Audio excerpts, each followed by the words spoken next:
It's game time, right here, right now.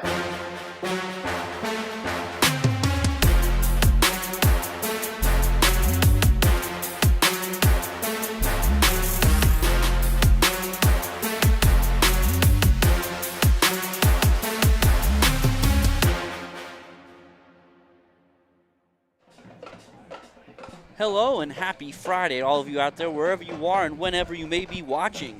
Tonight's WKMC TV broadcast is a Pennsylvania Heartland Athletic Conference Division II matchup sponsored by the Atlas Legion Post 804, featuring the Milton Black Panthers and the visiting Mount Carmel area Red Tornadoes. My name is Jim Lesko. Alongside me is my brother Dan Lesko. Together we're coming to you with Jose Gonzalo from Alumni Field in Milton, Pennsylvania, where tonight the 6-2 Red Tornadoes will look to keep their focus here in Milton against a 3-5 Panthers squad that certainly is on the Red Tornadoes' radar, we'll say. Yeah, Jim, and to throw it out there, but I'll say it. This has the makings of a trap game for the Red Tornadoes. You got the cold bucket game looming next week with currently 8-0 undefeated Shamokin area. So there's a lot of hype around this cold bucket game this year, more so than I'd say in years past. But as you mentioned, this Black Panthers team here this week is absolutely Tornadoes' radar, because they upset the Red Tornadoes last year. A very, very close, hard-fought game that the Black Panthers pulled out and, really stunned a lot of people in attendance, including the players on the field for the Red Tornadoes last year. Yeah, I think you're right, Dan. And we, again, not to get caught up in what happened last year versus this year, but that game, that loss for the Red Tornadoes early in the season absolutely affected playoff seeding and kind of how things went throughout for the rest of the season last year. And so we kind of have to take a little bit of that into account tonight. When you look at the Red Tornadoes and you think, okay, right now from a District 4 Class AAA standpoint, the Red Tornadoes are sitting in that 3 spot, just behind Danville and Lewisburg. Yep. Theoretically, if the Red Tornadoes are able to win out and Shamokin stays undefeated until next week and those kinds of things, could theoretically vault themselves over Lewisburg into the 2 spot and maybe secure a bye. Right. However, a loss tonight would be catastrophic, and that's certainly what's on the minds of these Black Panthers. As Dan, we saw them in warm-ups. They were kind of buzzing around the field. They do a lot of different things offensively. Yes, they do. And I think a great example of that is we saw 2 different guys take snaps at quarterback. Yeah. Right, Isaiah Minium and Chase Lytle. Yes. And honestly, Jim, their numbers are very similar up to this point in the season. So it's not like Lytle's in there as the Wildcat quarterback. Right. He can put it in the air. We saw him throw. He throws a nice football, just as does Minium. It's kind of hard to scheme for a team like that when you're not entirely sure what you're going to see. Right. But the one thing that the Red Tornadoes are certain of, and it's unfortunate for the Black Panthers, is that the current leading rusher, Chris Doyle, for the Black Panthers, will not be playing tonight. He's not dressed, so he must have suffered an injury. So it's unfortunate for the Black Panthers, but that's one less layer that the Red Tornadoes have to worry about tonight. Yeah, especially when you think about last season. Doyle was one of those key cogs in that machine that upset the Red Tornadoes, and Doyle had 31 carries for 169 yards. It's some guys don't get 31 touches in a career. Right. 31 in one game. Now, if you go back to the other side, as we see the teams come out for the coin toss here, it looks like for the Panthers, they're going to send out, we talked about Minium, also going to send out Brady Wolf, the tight end. It's going to be Lytle and Lucas Diddy, who is the second leading receiver behind Monty Fisher. Yes. On the Red Tornado side, it's going to be Belichick, Bailey, Dietz, and Blessing. That's left to right if you're looking at the screen here. Again, so we talked about a little bit what the Panthers can do and where they're at. On the Red Tornado side, again, we've seen them do a lot.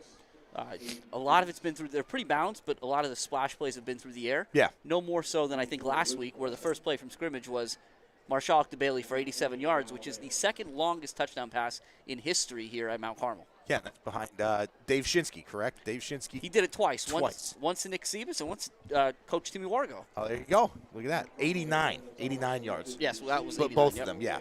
Okay, it was impressive. And you're right about making a splash, Jim. That was an electric way to start the game last week. And on senior night, Al Bailey, the senior, out there catching that long touchdown pass. He's the kind of boots and lunch pail guy for the Red Tornadoes. He runs the fullback spot, plays a tight end, plays out in the receiver. He does a little bit of everything, but he's always in the mix. So it's always nice to see him get after it. Yep, and we'll see. I think we're going to see that Red Tornado offense first here, as the Panthers won the toss. The Panthers won the toss and elected to defer. So we'll see that Red Tornado offense. And again, that offense is going to be led by, as we mentioned, Marshall. And Marshall, well, all he's done is kind of throw himself right into the record book here at Mount Carmel pretty quickly. Last week, he became only the 12th quarterback to throw for 2,000 career yards at MCA. And really, he's only 13 yards away from catching Jeff Greco to be 10th all-time in passing yards at Mount Carmel. I mean, and that's phenomenal. And we talked about it. Marshall, this is his first year as a full-time starter. Right. I mean, so the junior has plenty of room to go forward. And, I mean, you're going to see him, kind of testing the waters near the top of those record books, I think, by the time his career's over. And I mean, possibly even getting close to the top 5 by the end of this season. Yeah, he only needs 2 more completions. We talked about 13 yards for 10th all-time at Mount Carmel. He only needs 2 more completions to pass Dave Shinsky for the 10th most single-season completions. That would put him at 105. Wow. Marshall right now, 103 for 161 for 1,400 yards, 1,415 to be exact, 12 touchdowns, and a lonely interception out there. But we're going to get started here, because it looks like it's going to be, remember, 16 Osmond kicking for the Panthers. It's going to be a low liner. Kimsel will pick it up at about the 9. He's going to get upfield immediately. He's got some space in the middle. He bounces to the outside. He's going to stop, put his foot in the ground. He's still on his feet. He crosses midfield. Good job there finally by the Panthers of wrangling him around, but not before Kimsel gets into Panther territory. It's going to be 1st and 10 Mount Carmel at the Milton 42. Yeah, that's a great start there. Great return there by Kimsel. Just great vision getting out there. Good tackle, too, for the Black Panthers by number 33, Dom Lytle. We're going to hear his name pretty frequently tonight. He plays both ways. He'll be the inside linebacker on that defensive side, and he's on fullback on the offensive side of the ball. So you're going to see Dom Lytle a lot, and you're going to see him around the football a lot. But a great start here and really good field position for the Red Tornadoes to get things started. Marshall throws right off the bat to his favorite target, Delaney, with his 51st reception of the season. Good tackle there made by That's Diddy. 29 Lucas Diddy. Will be second in about 5. Yeah, there's one of those 2 completions that that we're looking for Marshall, and an easy one. And credit to Diddy, because it's very rare you see Jalen Delaney get tackled in an open space. It's Delaney and Blitchick to the right. It's Morganti to the left. It's going to be a handoff to Delaney.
Tornado inaugural drive. 9:38 left in the first quarter. Ball at the 19-yard line, 18-yard line it looks like actually. Again, the Red Tornadoes doing a little bit of a 2 steps forward, 1 step back here on this opening drive. It's Belichick to the right, Delaney and Morganti to the left, and it's Morganti gets a good block, Delaney gets a good block from Morganti, and Delaney does the rest to pick up the first down on 3rd and 9. So elusive. The footwork there from Delaney is impressive, Jim. You're right. He picked up a good block from Morganti, set him up nice, and then just did the rest with his feet, just bobbing and weaving. Red Tornadoes back on the line immediately, and Cricky powers in for a touchdown.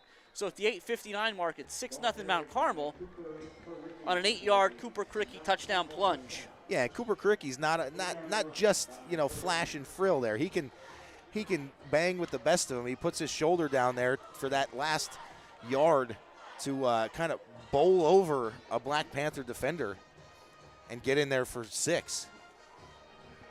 That's going to be Cricky's 7th touchdown of the season on the ground. Shoppy on for the extra point. The holder, Gavin Demko.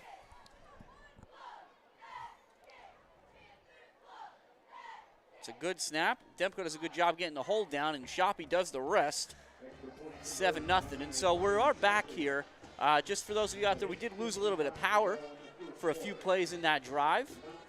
I think we've got it all resolved here, though. Great work, as always, by folks down in the truck. So 7-0 Mount Carmel early on at Milton. Yeah. Again, it's always a good opportunity here. It's Friday night. So that means yesterday was Thursday. And if Correct. it was Thursday night, I hope you were at Supper Club. Because where else would you want to be on a Thursday night than at Supper Club? Remember, that's held, like I said, that's held Thursday evenings at Matucci's. The official start time for Supper Club is 6:30, but you don't want to wait that long. It's crowded. It's slammed. People are there all the time. The doors are going to open at 5:45, so I'd suggest get there as soon as you can. Supper Club features current members of the football team, cheerleaders, band, and TV studio, as well as alumni from MCA's past. Last night was Paul Szymanski. This coming week, it's going to be Dennis Lentini. So the day before the Shamokin game, it's going to be Dennis Lentini. Dennis was a 1969 graduate and played football for the legendary Jazz Diminick on MCA's first Eastern Conference championship team back in 1968. All right. So not only do you want to hear from Mr. Lentini, also remember that's where you can buy raffle tickets for the Travis Kelce jersey, the game-worn signed Travis Kelce jersey that was provided by Brett Veach. And if you want to hear from Brett Veach, oh boy, do I have an offer for you. But we'll let Shoppy kick. It's a good kick from Shoppy. Be taking it about the 6. The return, oh boy. That's Montgomery Fisher. He's got some space. He's down the left side. Shoppy's got an angle. It's Belichick too. He gets by. It was Lukuski, that finally pushes number 32 Montgomery Fisher out of bounds, but a huge return. And Monty Fisher with just getting in the briar patch there, Jim. He gets up in the crease and then just uses the speed to get to the sideline. Shoppy did enough to slow him down and let Lukuski catch him to push him out of bounds. But this is going to be great starting field position here right on the edge of the red zone for the Black Panthers on their first offensive drive of the night. So it'll be Minium to start for the Panthers. Diddy and Fisher will split to the right.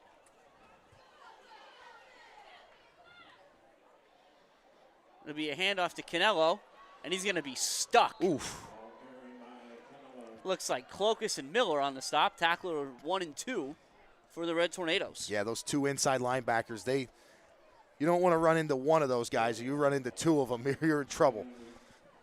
Canelo took a shot for his efforts there.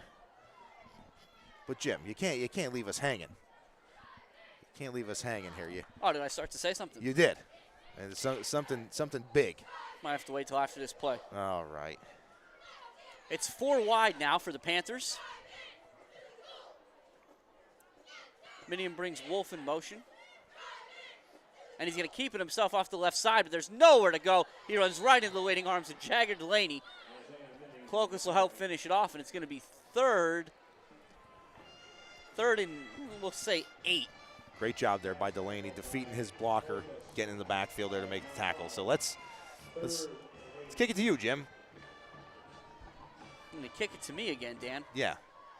So what you got? You mentioned one of Mount Carmel's favorite sons there, Brett Veach. So next week at halftime, we're going to have a 12-minute interview with Mr. Brett Veach. You've met Alyssa. Alyssa on the sideline for the Red Tornadoes.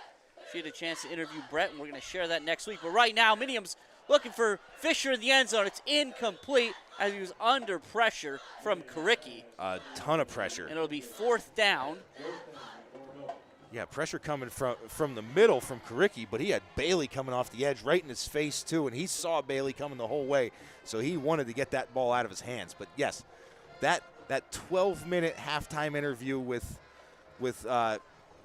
Mr. Brett Veach, general manager of the Chiefs, next week will be something to definitely tune in to hear. We're going to see a field goal attempt here. Panther kick is blocked. Panthers, Osman was attempting to kick, and it is blocked and recovered by the Red Tornadoes all the way back at the 40-yard line. That was going to be about a 36-yard field goal, and it never had the chance to really even get up off the ground. And so the Red Tornadoes defense answers the call after the special teams gives up a big return to Fisher. They turn the Panthers away, and it stays 7-0.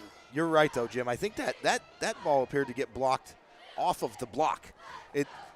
Right off of the block. It barely got off of the foot of the kicker there, and the Red Tornadoes were already there. They dialed up a block, and they got after it. Marshall looking for Delaney, and it's intercepted. It's intercepted. That's that was Diddy. Number 29, Lucas Diddy. Most of his receptions come on the offensive side of the ball, so he said, let me get one on the other side here. And just a great job there by Diddy. Give him credit. Step for step with Delaney. He basically ran the route with Delaney and just had the leverage. He had the inside leverage. He kind of blocked out Delaney, didn't give him an opportunity to come back to the football, and he went and got it. That's going to end a streak of about 114 consecutive passes without an interception for Marshall, which was a Mount Carmel record, surpassing 92 by Dave Shinsky. But now Minium, he's going to go up top, and he finds Fisher, who's still on his feet. And he'll get out to the 41-yard line. It's going to be a gain of about 19 on 1st and 10 for the Panthers. Yeah, Monty Fisher, again, you mentioned it, the leading receiver for the Black Panthers, did a really nice job. Going out and getting that pass and then staying on his feet, fighting for a couple extra yards. Minium this time is a handoff to Canelo, and as often happens, the pass can open up the run, and it's going to be a 1st down there for the Panthers, a gain of 10 by Canelo. Yeah, and you see some life in this Black Panthers team. They're getting out there. It looks like everybody's got that extra gear. Canelo hit it. Fisher hit it on that reception. They're kind of feeding off of the energy of the turnover there. So we'll see if they're able to translate that to points on the board.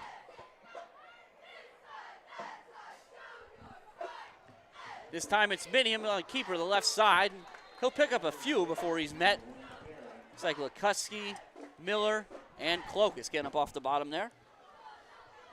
Yeah, it's a nice gain of 4 there by Minium to get this after another Black Panther 1st down. Past the halfway point in the 2nd quarter, it's 7-0 Mount Carmel.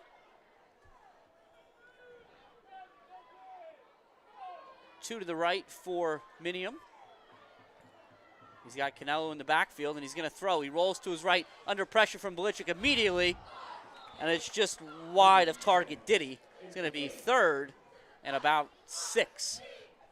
Yeah, did a nice job getting out there of kind of stepping up underneath the edge rush there from the Red Tornadoes, but just a little bit wide on the throw because he had Diddy in some space. Now we'll see a 3rd and medium here for the Black Panthers, see what they decide to do. Fisher, the single receiver to the right, locked up with Morganti. This is Diddy to the short side. It's kind of a double tight set to the left. It's a quick sweep to Canelo, but Clokus read it the whole way, makes contact. It's going to be, looks like Lukuski and Kimsel to finish it off, but it's 4th down. Yeah, this was one of those situations where you kind of looked at it and you said, Milton's got 2 plays. 2 plays to get the first down. They would have liked to pick up a little bit more on that one, but, they get about half a yard there to make this a 4th and medium. We'll see now, probably see Minium put this ball in the air, and you got to think he's going to be looking in the direction of 32. Minium rolls to the right. Belichick right on him.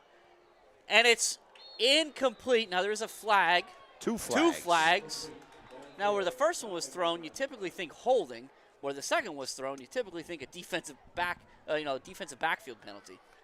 Yeah, and if that's the case, we're going to see a replay of this 4th down here. But we'll have to get the call.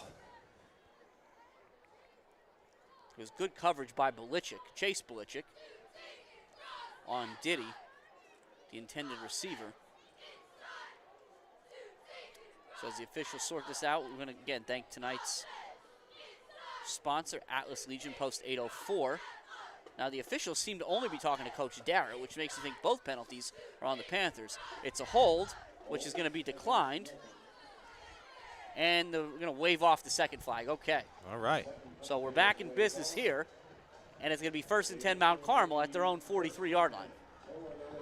And now we'll see. I'd like to see Coach Dara give Marshall the opportunity here to go and put one in the air first play here, just to kind of show that, get his confidence back here. Yeah, I think so. Get him a quick completion. Short memories, right? Yeah, look for Delaney in the flat. Maybe again, not. Morganti will be by himself to the wide side of the field. It's Delaney and Belichick to the short side.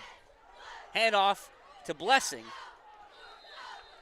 And he'll get out to the 45, pickup of about 3. Again, it's always good to see that young man out there. Absolutely is. And, good job there by the Black Panthers, kind of muddying things up there in the middle, making it hard to find any route of exit. Once he got into the line of scrimmage there, wasn't able to get back out.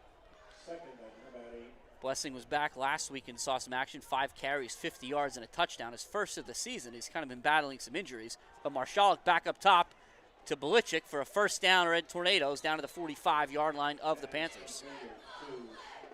Yeah, really nice job there, Marshall. Got that out, hit Belichick in stride. Belichick just fighting forward for a couple extra yards there to get that first down. Marshall to Delaney out. Delaney gets another good block from Morganton. It's got another Red Tornado first down as he sneaks out of bounds to 33. Yeah, another great job there by Delaney, just knowing where his blocker was at and going and getting him, going and finding him. Morganti, good job on the block. Marshall tries a hard count. Will take a free 5 there. Now, Dan, you weren't expecting that one there because it wasn't 3rd and short. It was 1st and 10. Right, but they're going to get one. They're always going to get one at least.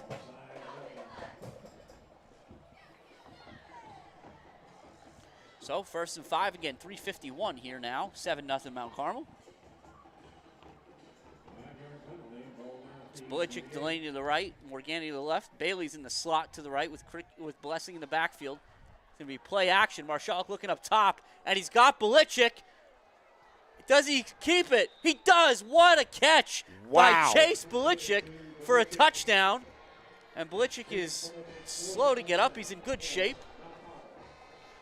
And it's a touchdown. Red Tornadoes. 33 yards, Marshall to Belichick. It's a great pitch and catch there from Marshall. A good job by Belichick to go and get that football. And you like seeing that. It's a little slow getting up off the ground there, but not coming off the field. I like that from Belichick.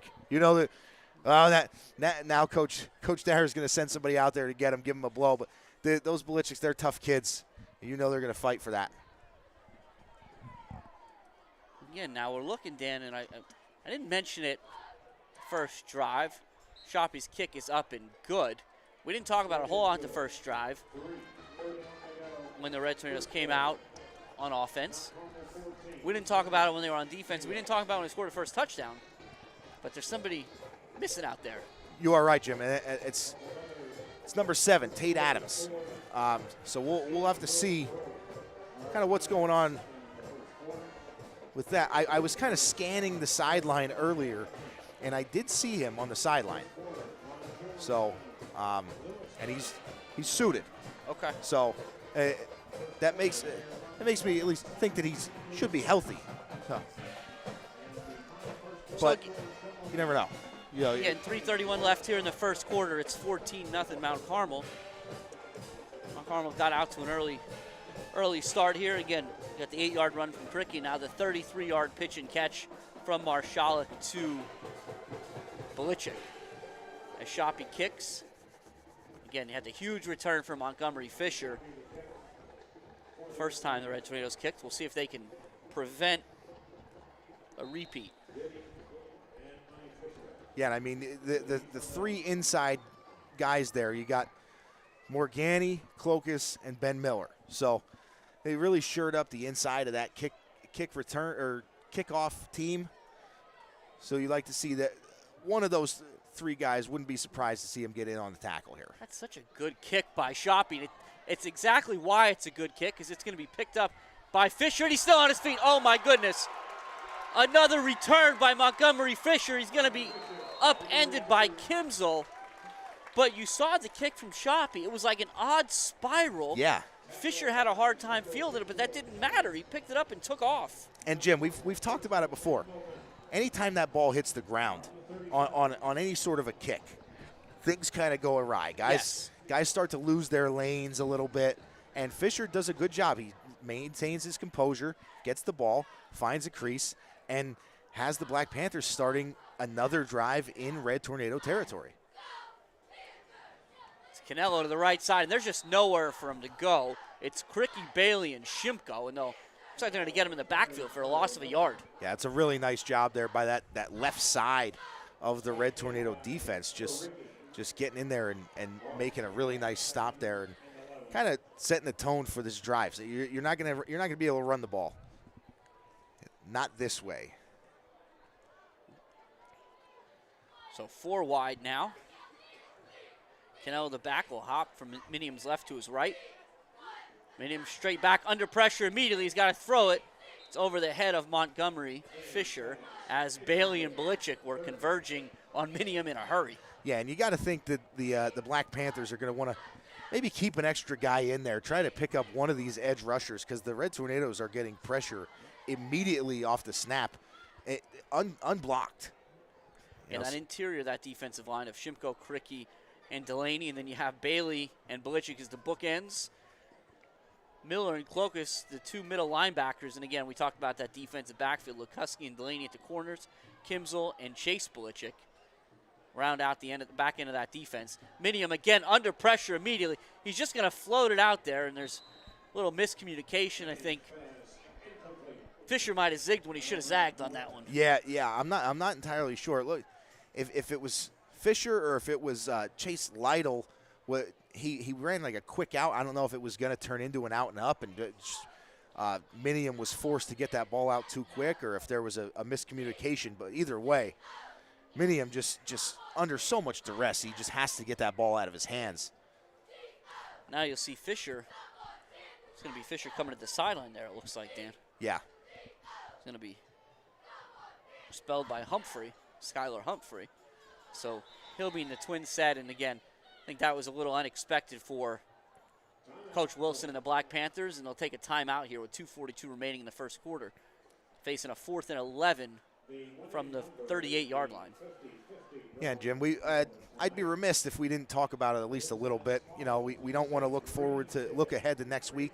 Well, we've got three plus quarters of football left here this week, but everybody knows what next week is. It's week 10. It's the coal bucket game.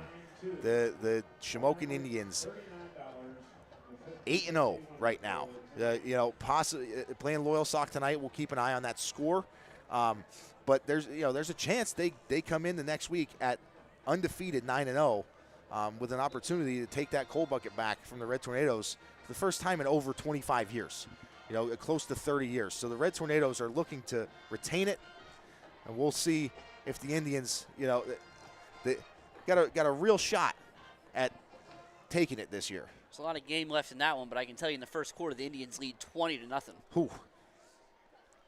Minium, he's looking for Fisher on the corner route this time, and he got him. And a 37-yard touchdown pass from Minium to Fisher on 4th and 11. Yeah. Cut the lead in half. Yeah, Jim, and Minium just, I mean, it's a great ball. Take nothing away from Minium, but Minium basically just throws up a punt. He knows he has to get that ball out quick because the Red Tornadoes are bringing a ton of pressure. So he just throws a punt up there and lets Montgomery Fisher just go out and get it.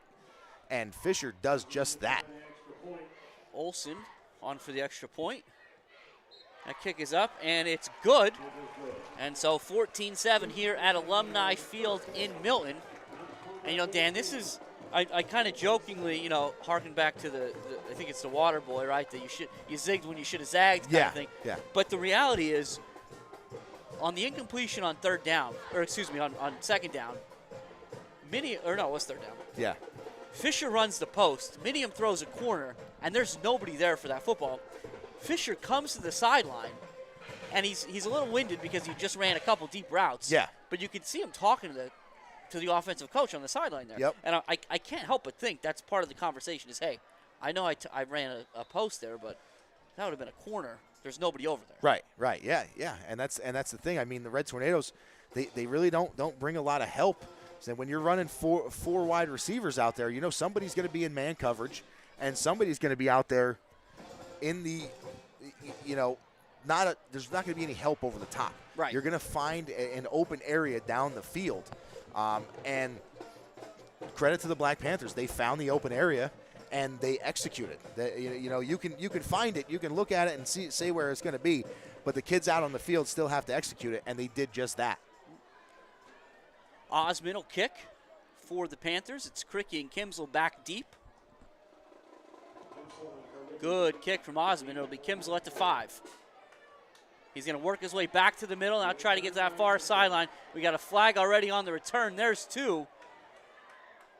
Not a whole lot for Kimsel regardless, but again, I think there's going to be a couple of holds called here against the Red Tornadoes. Yeah, it looked like the 2 thrown in the same area. I'm not sure if they're for the same.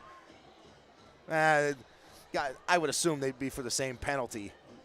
But either way, it is going to be a hold against the Red Tornadoes. Official signals. Red Tornadoes will wind up somewhere inside their own 20. We'll wait until they walk this off.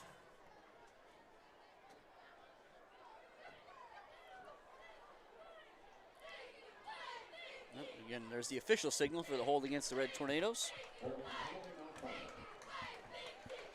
Take it all the way back. Let's see where they stop walking, Dan. About the 14-yard line. All right. So, yeah, we've got Red Tornadoes deep in their own territory to start this drive off. But and the Black Panthers just cut this lead in half. So we'll look at the Red Tornadoes really needing to score here. Marshall has Delaney on the quick out. Delaney does a good job of keeping himself upright, and he'll get a few, but not many. Good coverage there by the Panthers. I'm trying to see exactly who it was, Dan. Was that Wolf? Was it? I think it was Wolf Diddy. I think it was Diddy. But really nice job there by Marshall at getting that ball just over the outstretched hands of number 14, Hayden Patterson, coming from that defensive end spot.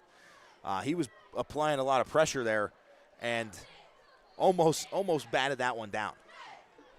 Be a gain of 3 only, and this time it'll be Kricky.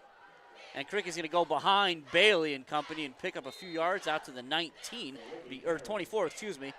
And it should be a first down. I'll wait for the official signal. Yeah, I think that's... No, all right. Just short. Shy of the first down. It's always the angles getting us. That'll be 3rd and a foot. Because it looked like Kricky had plenty. Yeah. That's. Yep, so we'll see where we go here. Again, the Red Tornadoes will tighten up a little bit. We've got Bailey in there, Dan. Is this a Bailey run? Nope. It's going to be another Kricky run off the left side, and he'll have the first down up over the 25. That's all you need. Keep those chains moving. Keep that clock ticking. That's what the Red Tornadoes want to do. and they're doing it. So we'll see. Again, we've talked a lot about that Red Tornado offensive line and the work that they do. Again, your center is going to be Gavin Demko. Looks like on the right side tonight it's Bumps and Shimko. Yep. At guard and tackle. And the left side is Shiganowski and Delaney. But this is a pass to Bailey. And there's a big flag here. I think that might be against the Red Tornadoes. Yeah, I think that's going to be against the Big Red. Great job there. Nice hands there from Bailey. Just did a phenomenal job reeling that one in, and unfortunately it's going to be all for naught due to the penalty. It's going to put the Red Tornadoes back behind the sticks. Going to walk this one off and back to the 19 again. I feel like we've been around the 19 a lot already. 27 seconds remaining in the first quarter. Again, 14-7 here, Red Tornadoes. Going to be first in about 17 after the penalty. Oof. Red Tornadoes will have to run at least one more play here before the end of the quarter.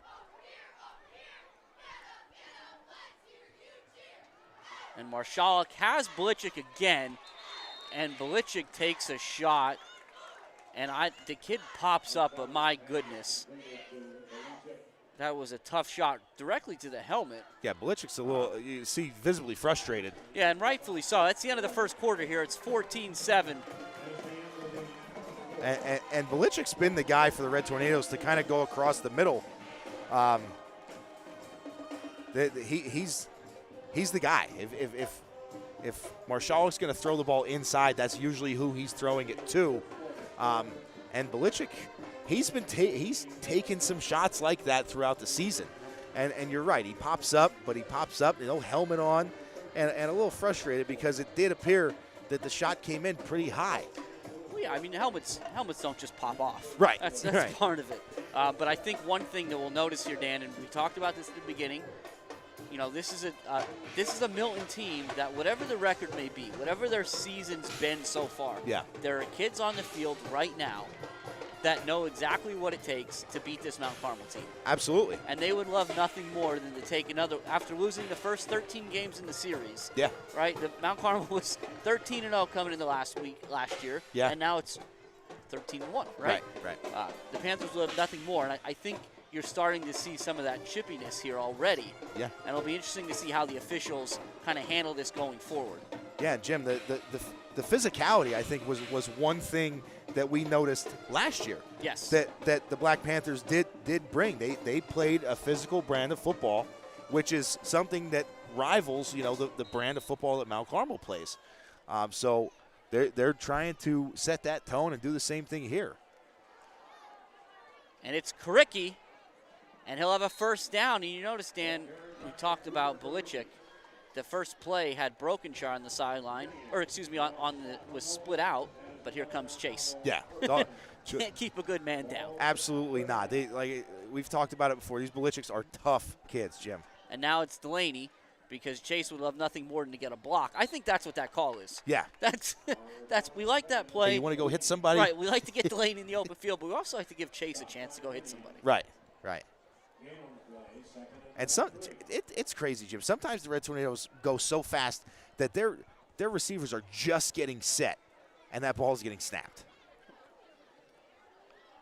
Wound up being a gain of 6 on that one to Delaney. So Belichick will be by himself, split out to the short side of the field. It's Morganti and Delaney closest to us. And it's going to be Morganti this time, and he's going to try to make some space, but there's nowhere to go. It's Diddy and Fisher on that side, and those two are formidable. It's going to cost the Red Tornadoes 3. And that's a tough one there for Morganti, because that ball has to travel so far. And there's one guy out there to block 2 defenders. Right. So it's a tough play for Delaney. He isn't able to get the block on both of the defenders out there. And just because of how far that ball had to travel, Morganti caught that with defenders already on him. Now it's going to be another one to Morganti, but this time the tunnel screen is set up, but a nice play made by Monty Fisher. Yeah. Yeah. We're going to But continue. it is a first down, though. Okay. Yeah.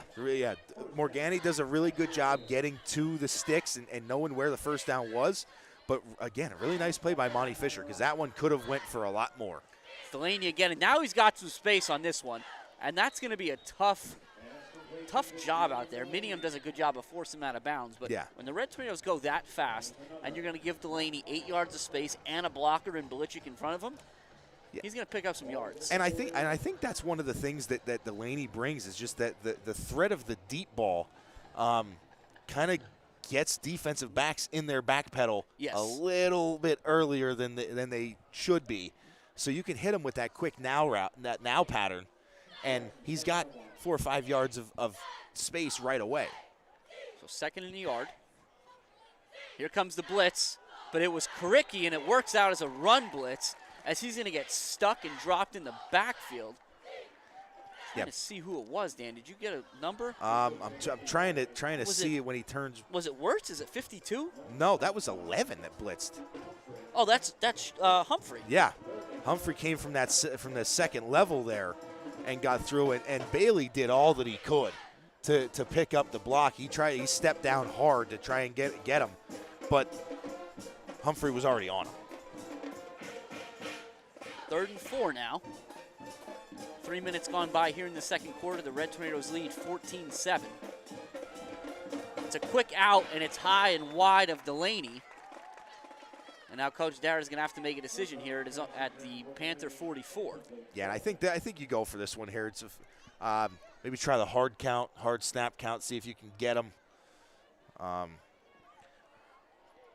But if not, I think you got to get the ball in the hand of your playmakers here. See, this is a spot where you look, hey, short side of the field, you got Chase Belichick down there. Quick 5-yard stick route. Get to, rely on your veteran to get to the sticks. You're going to come to Chase, and that's the Red Tornadoes try to go to Belichick on a screen and with Bailey to set the block, but the Panthers read it the whole way. Yeah. They were on top of Belichick before Bailey could even get there. Yeah, Jim, we saw a little bit of this, let's say 2 weeks ago against Danville, where the Red Tornadoes were kind of content to just not give Marshall the opportunity to throw the ball down the field a whole lot. A lot of the throws were behind the line of scrimmage. And I understand that's just an extension of the run game, but it starts to become, at some point you're going to have to fake one of those and go over the top to kind of open them back up. Canelo to the left side. He's going to be met by Clokus immediately. Maybe he got a yard, but you're right, Dan. And it's interesting because in the Danville game, the passing attack for the offense was almost entirely horizontal. Yes. Right? Yeah. But early on, the Red Tornadoes have had success going vertical tonight. Right. So I have to think they'll get back to it and just like the play versus the matchup. And hey, sometimes you call the right play and you have the right scheme set up, but the guy on the other side, he's trying to make a play too. Right. Absolutely. So 2nd and 9. See Keegan Brown in there at one of the ends. And Minium's going to keep it. And 55 bumps does a good job, Logan Erba, forcing him back inside into the waiting arms of Ben Miller and Jason Clokus. Yeah, and it's a good move there by Minium to turn up field, but just unfortunately for him, he just turned up into the teeth of that Red Tornado defense. And that's Keegan Brown in there giving Bailey a much earned blow here. It'll be 3rd and 7. The ball right just inside the 47-yard line of the Panthers. Minium has 4 wide, and he's going to throw. He's under pressure immediately. He takes a shot. It flutters. Fisher comes back to get it, and he's still on his feet. Still on his feet, inside the 20, the 10. And it's a good play by Kimsel to run him down. But Brown put a shot on Minium. The ball fluttered out there, and Montgomery Fisher, what a strong kid. Yeah, just to find the ball in the air, stop his route, come back and get it, and then fight off a tackler and take that down inside the 5 here, and the Black Panthers are threatening to tie this thing up, Jim. All the way down to the 3-yard line, and it's a heavy package in the backfield. Minium takes it himself. Does he get in? He does, and it's 14-13 now with the extra point pending here with 6:42 remaining in the first half. And Jim, you talked about it earlier that this is a team, this Black Panther team has some players that know what it takes to beat the Red Tornadoes, and none bigger than Monty Fisher. Monty Fisher had a big game last year in that win, and he's the one that's stepping up. He's got the big touchdown to start their scoring. The big play down here, he had the big returns to set them up in great field position. He's like a one-man wrecking crew out there, Jim. He's doing a lot. He's also making a good chunk of their tackles out there on the defensive side as well. We'll see here what's going on. A little discussion there with the officials. Doesn't look like to be anything of any importance. We're going to get rolling here again. Again, Osmond on for the extra point with an opportunity here to knot it at 14. Well, the officials still having a little bit of a discussion. Yeah. I think they're going to talk about the clock because I believe Minium's score was 6:42 left. Okay. And I think a couple seconds ticked off. But I'm not sure what else is going on. Nope, that's it. We're going to lose 3 seconds there. All right. So again, Osmond will kick. It's a good snap, it's a good hold, and it's a good kick, and knotted at 14 here. And Daniel, it's been an interesting quarter and a half, a little bit less so far. I think on the Red Tornado side, it's, oh, they updated the clock to 6:45, so I was 3 seconds off too. Look at that. So it's been an interesting, like I said, quarter and a half here where if you think about how the game has gone, you've had the Red Tornadoes have given up 2 long kickoff returns. Yes. 2 long pass plays. Yes. Have thrown in an interception, but they've also blocked the kick. Yeah. Right. They've also had a long pass play of their own. Yeah. Had a good long drive. So it's been a very evenly matched game thus far. Yeah, and to the surprise of some, you know, Jim talked about, but this is one of those games. Records don't matter coming into this game. This is why the games aren't played on paper. You know, you talk about it all the time. Games aren't played on paper because that takes the heart and the effort out of play for both teams. So the Red Tornadoes, I think, have got a little wake-up call here now that this game is back even. So we'll see how they respond here, and I'm sure they're going to want to start with a good kick return, put them in good field position here. And Osmond's kick will be in the direction of Kimsel, and he'll take it at the 3. And here's the good kick return Dan was talking about, out across the 40, but as usual, there will be a flag. And now we talk, whoa, and there's going to be another flag, at least one, maybe 2 or 3. And I think these flags are going to go against the Red Tornadoes. Yep, but you had very clearly that was not started by the Red Tornadoes. No. You guys got to see it right not. there. There was a little fracas with a Red Tornado. He popped up and had something to say and was thrown to the ground. Yes. And then it was a little chaotic from there. But again, we talked about it. At the end of the first quarter, towards the end of the first quarter, what you saw very clearly was Chase Belichick took a shot up high that nobody on the Red Tornado side appreciated. And there was some jawing as the teams went to the sideline. For sure. And it was, again, there was a lot of jawing back and forth in the Red Tornado direction. Again, was it reciprocated? I can't say for sure. Most likely, right? These are kids just kind of pumped up. Jim, but the big thing that the Red Tornadoes need to remember is that you are playing against a 3-5 football team, right? you are 6-2 with a lot of aspirations going into the playoffs in 2 weeks. You cannot afford to lose your head. All right, here we go, Dan. You're absolutely right. Let's get some calls here. There's going to be a hold against the Red Tornadoes, so we'll start with that one. There's going to be a dead ball foul, also against the Red Tornadoes. And that's it. No penalties against the Black Panthers, which is pretty standard at this point. That's very shocking. Throughout the season. If I'm Coach Dara, that's one that you get to send in. Yeah. I think you say, hey, Coach, guys, we saw some things, we had some stuff. I mean, that was atrocious. Yeah. Oh yeah. Yeah. You watch a Red Tornado get thrown to the ground. Yep. And nothing happens there about it.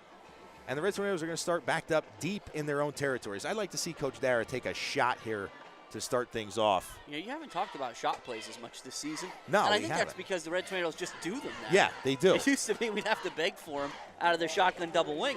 Throughout the first half of the season, we've seen a ton of them. And Slowly here in the second half of the season, we've kind of gotten away from them. And you can see the way the Panther defense is bouncing around, a little bit emboldened by kind of how that situation played. Again, they played with a lot of bite, they played with a lot of fire there, and it directly benefited them. And I asked for a shot play, and the Red Tornadoes tighten things right? up. Is that what you said? Shotgun double wing? Yeah. Is that what right. you asked for? Right. So it'll be 1st and 10 at the 10. Again, it's all tied up here. You see number 24, Luke Blessing, in the backfield here. I was thinking that too, Dan, that if you really want to take control of this game, do you give it back to the guy that's going to get you 5 yards in between the tackles every time he touches the football? Not a bad idea. We're going to start there. Sorry, did I say 5? I meant 12. Yeah, Good run by Blessing. And he's going to pop right up, of course, out to the 19-yard line. Or, excuse me, 24-yard line. Yeah, it's a really good run there by Blessing to get things started, and we'll see him, Red Tornadoes, go right back to him.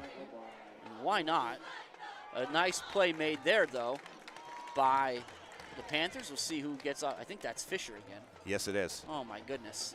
That kid is everywhere. Just always around the football. Actually, that wasn't Monty Fisher, Jim. That was number 52 for the Panthers. Yeah, that's Wirtz. We were giving him credit before. Yeah. So nice job by Mr. Wirtz. Delaney comes in motion, and the Red Tornadoes, little problem there. That's a false start against about 3/4 of the Red Tornadoes. Yeah. A little confusion there on a snap count. Yeah, I was going to say, I think everybody went except for the center, so we'll see. Yep, so after the first run by Blessing is good, the second one costs them a yard, and now before they can run the second down play, they've lost another 5, so it'll be 2nd and 16 now, back to about the 18-yard line.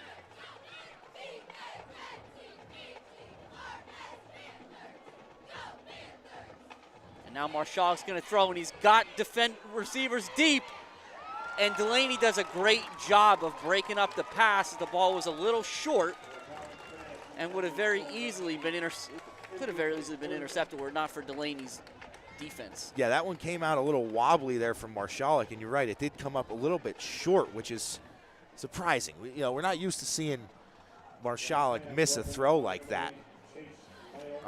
Just a little too much air under it. And that was number 8, Chase Lytle, on the stop, and Lytle's been involved in a lot of the big plays. Again, we've talked about Fisher, and Fisher's going to have the counting stats so far tonight. Yeah. But Lytle's been pretty much everywhere there's action so far. See a screen here for Blessing. Marshall's going to evade the rush. He stays horizontal, and he's looking, and he throws, and he's going to get a pass interference call here on the Panthers. No, you're not going to have any penalty there. Oh, okay. All right, well, he was looking for Lukoski there, who had a difficult time getting his arm off of his side. It was kind of draped to his side, but a good effort by Marshall to stay mobile and extend the play, and a good job by Lukoski finding some open space. Yeah. All in all, we'll see a Max Karicki on to punt for the first time for the Red Tornadoes tonight. It's a wobbly punt, takes a good bounce. McCuskey will down it. It'll be in Mount Carmel territory. So with 5 minutes and 7 seconds left in the first half, in a tie ball game, it'll be 1st and 10 Panthers at the 48-yard line. Yeah, now we'll see that who's going to answer the call here. You know, the Red Tornado defense has been called on in the past to kind of step up and help out the offense that's kind of sputtering. We've seen it a few times throughout the season. So we'll see the Red Tornado defense once again. Can they answer the call? Bailey back in at the defensive end. Lukuski's going to be in at one of the corners, along with Delaney.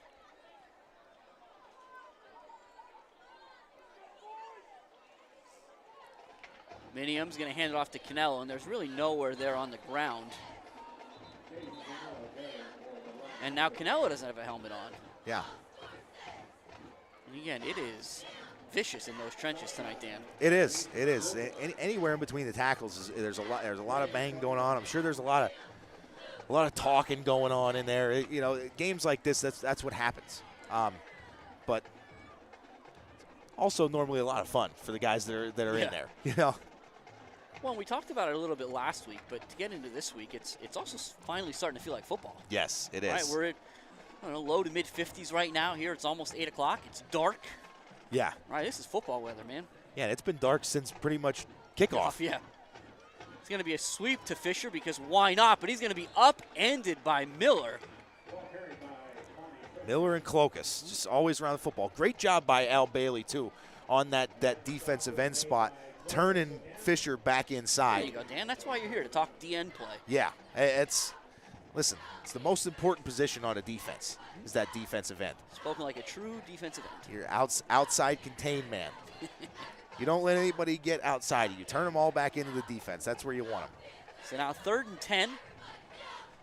Red Tornadoes need a stop here. Minium straight back, and he's going to fling it. There's double coverage. Blitchick comes, and he's going to intercept with one hand.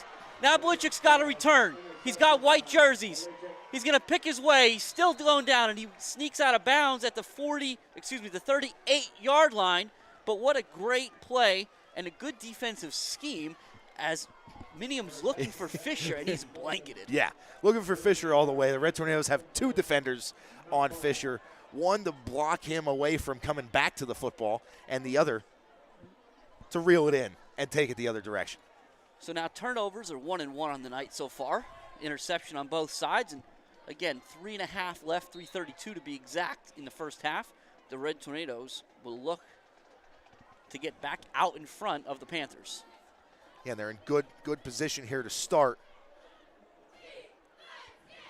And it's going to be Karicki, and he's going to run right into the big arms of number 66, Darren Bentley. Yeah.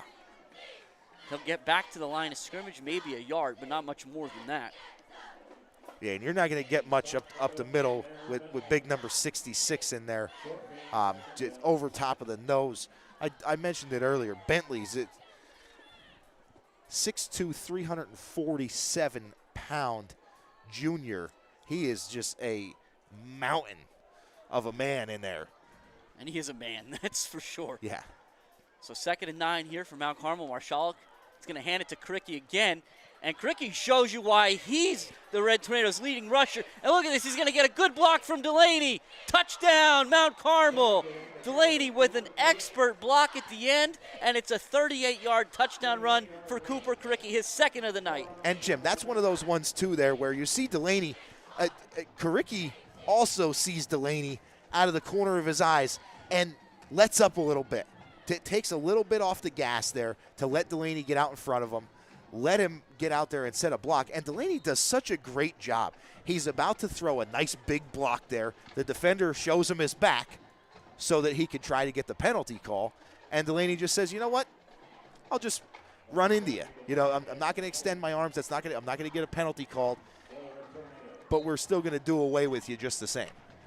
Shoppy continues his phenomenal season, and it's 21-14 Mount Carmel. And again, speaking of kind of phenomenal seasons, it's been a phenomenal season for Supper Club from what I'm told, right? So again, Thursday nights at Matucci, 6:30 is when it starts officially, but you want to get there before that. The doors are going to open at 5:45, and you got to get there early because it's been a heck of a crowd all season. There's not an empty seat in the house. I do believe this upcoming Thursday, which will be the night before the Shamokin game, I think there's going to be 15 students represented there between cheerleaders, band, football, TV studio. I think it's 15 students. Wow.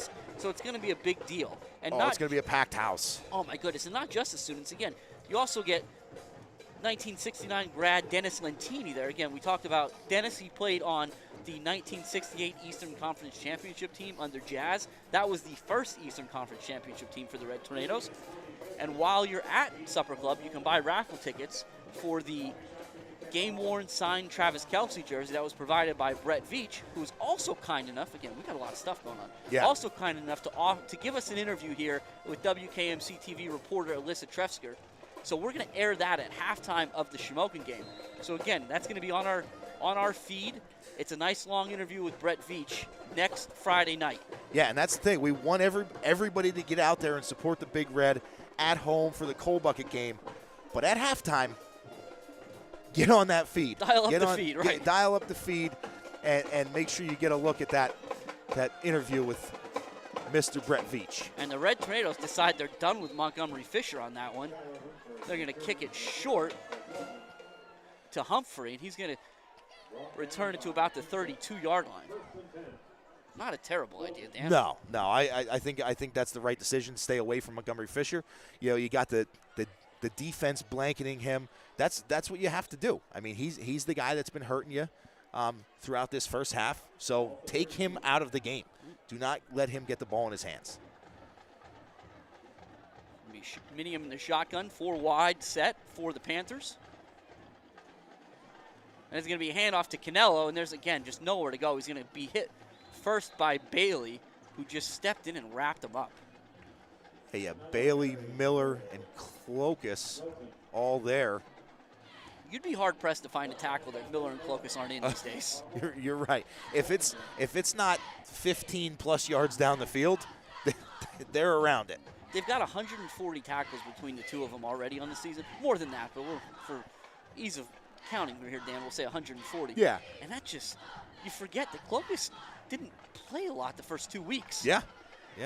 Really got his first start against Mifflinburg, I believe. Right. A little confusion there in the backfield. It's Montgomery Fisher. And again, there's a lot of guys Montgomery Fisher is strong enough to run through. Max Cricky isn't one of them. No. Now we got a timeout here by Mount Carmel, I believe. And I like it, Jim. Red Tornadoes want an opportunity to get the ball back and put another score in before the half. So happy to see Coach Dara using those timeouts because you can't take them with you, Jim. Yeah, and so we've got our WKMC TV broadcast tonight is sponsored by Atlas Legion Post 804. So thank you for your service to the men and women of the Legion 804 in Atlas. We're here again in Milton at Alumni Field. The Red Tornadoes at 6-2. The Black Panthers at 3-5. Red Tornadoes need to keep their focus here on the field, as the Black Panthers have shown in the first 22 minutes of play. But for those of you maybe at home or in the bleachers tonight, you could be forgiven if you were thinking a little bit about next week as well. Yeah. Next week is definitely looms large. I mean, it's going to be a huge week at a packed Silver Bowl.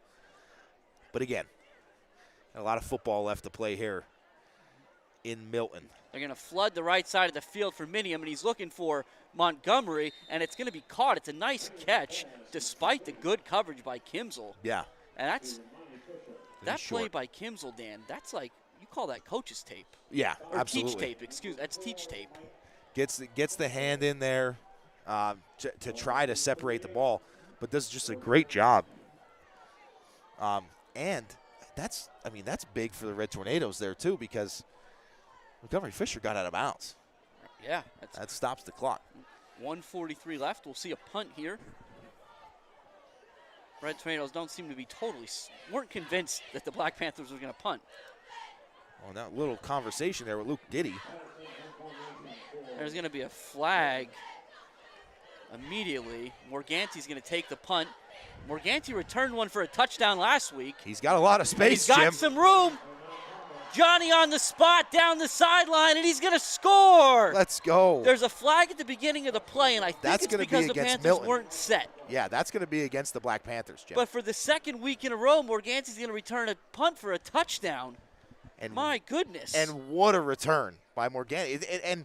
And you know, it seemed like that play kind of just caught everybody off guard. The snap, nobody was ready. The Black Panthers weren't really moving. And the Red Tornadoes just capitalized. They took advantage. And there was the call officially against the Panthers, as we thought. So, my goodness, that's about a 70-yard return from Morganti, somewhere in the realm of the 30-yard line. Jose will help us officially as the week goes on. But, my goodness. So, now, I think, Morganti's done that, and I believe Kimsel did that as well with kick returns in back-to-back weeks. And Jim, I was just thinking about this, and you know, every once in a while we'll pose a question to Jose. He'll get back to us next week. But there's been a lot of return touchdowns in general for the Red Tornadoes this year. I'm curious to see where this season falls in the all-time record books with return touchdowns. It's a great question. It's a great question. I'm sure you can help us. Again, we've talked about Jose a little bit this season. You know, a couple weeks ago, he was able to celebrate his 700th consecutive game here with the Red Tornadoes. It started back in 1966. So, again, Jose, we always appreciate everything you do for us week in, week out, and everything you do for this football program. But we're here, and again, and Dan, that's such an interesting game. This has been such an interesting game. And you know, Jim, think about it now. Montgomery Fisher going out of bounds on third down, and then the Red Tornadoes returning that punt for a touchdown. Red Tornadoes still have 2 timeouts. Yeah. So if the defense can hold up here against the Black Panthers, they'll have an opportunity to score possibly again before a half. Yes. Shoppy to kick. We'll see if he pooches this one again, as it worked out pretty well from last time. Yeah. And he will. This is even short. This is going to drop in front. And a good job there by the Black Panthers of grabbing that and just making sure the Red Tornadoes can't fall on it. Yeah, just securing the football. So it'll be 1st and 10 Milton at the 35-yard line. And, you know, Dan, if you think back, it was just a few minutes ago here. The Panthers, it was 14-14. The Panthers had the ball 1st and 10 at the Mount Carmel 49-yard line. Yeah. After the Cricky punt. Yeah. And all that's happened since then is the Red Tornadoes have had an interception, a long touchdown run by Cricky, a stop, and the punt return. It's amazing how quickly a game can change. Now Minium, he's going to roll to his right because he's looking. And he's under pressure. He's going to take a shot. A great job by Matt Belichick. Ben Miller's on the initial hurry. Minium steps up right into Belichick. Yeah. It's a really nice job there. Belichick chasing from behind. Miller forces Minium to kind of set his feet, stop, and allows Belichick to chase him down there for the sack. You know, Dan, there's a couple plays left here in this series, but to your point that you made before, Red Tornadoes get a stop and they call a timeout. But now you have to think that the Black Panthers are considering their position now. Coach Wilson's got to be thinking, hey, let's run it. Let's put the ball on the ground. Let's take this to the half, add a two-score deficit, as opposed to, hey, let's continue to try and throw this ball down the field and possibly stop the clock for the Red Tornadoes. As they say, sometimes discretion's the better part of valor, but we'll see which way the Black Panthers go here. But we have seen some big plays in the passing game from the Black Panthers, so you kind of can understand either decision that he decides to make. That's a quick one out to Montgomery Fisher, but there's too many white jerseys there. Belichick's the first one there, but Shimko and Clokus are going to finish, and Coach Dara is going to take his 3rd and final timeout with 1:08 left in the half, and the Black Panthers facing a 3rd and 17 or so. Third and long. Yeah. Oh, they moved this They moved the down marker again. Yes, that's about 3rd and 20. Yeah. Yep. But either way, this is going to be a interesting. We'll see what the Red Tornadoes decide to do here. Defensively, I'd bring a run blitz. I'd be swiping at the football, trying to turn it over. Well, yeah, and to your point, right? If the Black Panthers are content with heading into the half down 2 scores, the Red Tornadoes don't necessarily seem content going in up 2. Right. And I mean, with the way the last 2 plays went, I can't see the Black Panthers doing anything but running this football into the line. And just as we're going to add 5 yards there, as Lytle's going to try to get moving a little early. And Jim, the way Lytle came off the ball, it doesn't look like the Panthers are just going to run this into the line of scrimmage. Thinking the same thing. I was actually waiting. I was waiting for Minium to take his drop to just point out how painfully wrong you were. Yeah. But now you wonder, does 3rd and 23, or 3rd and 24 change anything? It doesn't look like it, as they'll come out with double stacked. And Minium, and it's incomplete. Oh, and that's so huge. Even worse for the Black Panthers is not only are you not going to get your first down, but you'll stop the clock and have to punt with 1:03 left. And Jim, at that point, there's only 2 things that are going to happen on that play. That ball falls incomplete, or Matt Belichick takes it for a pick 6 to the house. Well, and that's got to be tricky for the Black Panthers, because for how much havoc Matt Belichick wreaks in the defensive backfield or in the offensive backfield, and here we're going to add 5 more. That time he jumps out. Right, into he coverage. Into like a little flats coverage. Yep. It's a really good job on his part. I'd like to see the Red Tornadoes bring a little pressure.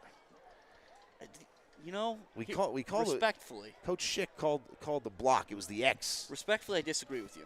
And there's 2 reasons. Number 1, the Red Tornadoes have already given up a first down on a roughing the punter back in Danville a couple weeks ago. Yeah. Number 2, you see how these guys return the football? Yes. All I want is them to get the ball. But they're not going to. Well, it's going to be a short kick, but a nice job by the Panthers recovering. So 55 seconds remaining in the first half here. The Red Tornadoes have a 2-score lead, 28-14. But they've got 45 yards between them and the end zone if they want to add to it. But don't forget, 45 yards between them and the end zone, maybe about 20 yards until they get into Bobby Shoppy range. You're picking up what I was putting down. Yeah. I think we were both on the same wavelength there. I was thinking the same thing. Not a whole lot of room. Now the Red Tornadoes are missing a lineman. Now I will say, for the benefit of the score and the lead and all those kinds of things, I would love to see Mount Carmel get another touchdown here. Yeah. But for my own personal enjoyment, I would love to see Bobby Shoppy throw it again. Kick it again. Excuse me, Marshall throws it out to Morganti, who does a good job getting out of bounds. About a yard short of the first down, but again, you'll see as this drive goes on, the down and distance won't be as big of a factor as the time on the clock. And I love seeing how aware the Red Tornadoes are of the situation that they're in. Catch it, get as much as you can, get out of bounds. Stop the clock. This is a perfect 2-minute drill. This is a 1-minute drill for the Red Tornadoes. Marshall's going to go up top. He's looking for Delaney, and it's intercepted. It's Lytle. It's intercepted by Lytle. And he's going to get a decent return across the 25. And Jim, I think you had two Red Tornadoes on one on each side of the pattern running a post route, and they both kind of ended up at the same spot at the same time. And because of that, Marshallik's looking in Delaney's direction. Delaney has his defender beat, but the underneath post there was covered well, and he just picked up where the other defender kind of fell short. And now it's a handoff to Canelo. And now this becomes a – oh, no, forget what I said, Dan. I was going to say, does this now become a war of attrition where both head coaches kind of look across the field and go, we're good, right? Yeah, we're just going to go to halftime? Nope. The Black Panthers will call their second time out of the half. And, Jim, can't take them with you. So might as well use them up. Yeah, the Black Panthers, I think, used that first one early on in the first quarter there. It was actually just before the first Monty Fisher touchdown. Right. It was before the corner route. The fourth down play. Yes. Yep. So Canelo's going to pick up about 5 on that play. So it'll be 2nd and 5 from the 34. 30 seconds left here.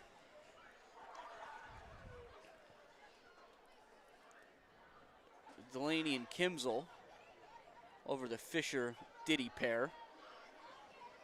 And it's for Diddy. And we're going to see if they say he got out of bounds. He did. He did. It's going to be short of the first down, it looks like, so it wouldn't have stopped automatically.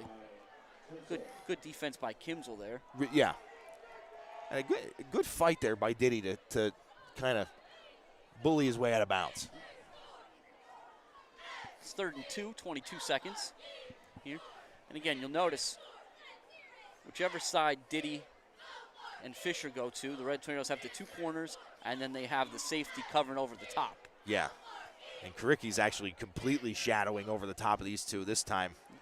Minium has to step up, and now he's going to float backwards and just kind of throw it out of bounds. Nice catch on the sideline there. There's a Red Tornado down in the middle of the field. Can't quite tell who it is. I think Looks that's like Keegan Brown. Not sure what happened to Keegan on that one, but hopefully he's doing all right. Yeah, that just to, kind of verify that we're correct. See Al Bailey coming off the sideline into the defensive huddle there. So that is going to be Keegan Brown down on the play. Hopefully he's all right. He can get back out there. So it'll be 4th and 2 here. 15 seconds left on the clock. I mean, whatever the Black Panthers opt to do outside of picking up a first down, Mount Carmel will get a snap. Yeah, I can say one thing for certain. I am not going to punt the football because I do not want a Red Tornado returner getting the ball in their hands. Well, it looks like Coach Wilson agrees with you as Minium will be out there. Yeah, and I think just throw this one as far as you can. That's it. If it's picked off, make sure your offensive line, your kind of your last line of defense there, after you throw it downfield, is ready to switch over to defense and make a tackle.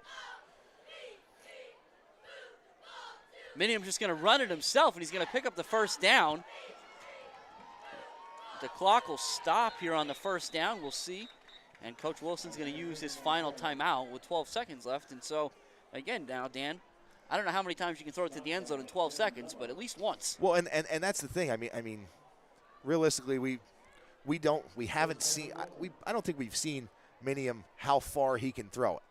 But now you're inside Red Tornado territory. You're getting close, at least. Oh, yeah. You got a shot at putting this ball in the end zone if he gets a good running start here. Well, you got to think that the touchdown he throws to Fisher on that corner route. Yeah. So it winds up being a 37-yard touchdown. I think he hits him about the 5. So you figure even if you throw around 5 or 6 yards of drop on that one. Yeah. It's okay. So that's probably 35, 40 yards he throws that. Right. And that's also from the middle of the field to that far corner. So you figure on a straight line, I'm sure he can get it there. Yeah. But does he have a chance? Not going to have time. Not if Matt Belichick has anything to say about it. Right. It'll stop the clock with 8 seconds left. And that's the thing. I mean, any defensive-minded coach is not going to rush 2 in a Hail Mary situation. No. Certainly not. Yeah, so you would think not, at least. And the Red Tornadoes are not going to do that. So it's going to be Fisher, and I think that's Lytle to the far side. Minium is going to run a draw to Canelo, and he'll break a couple tackles, but a nice job there by Karicki. And that's how the first half is going to end.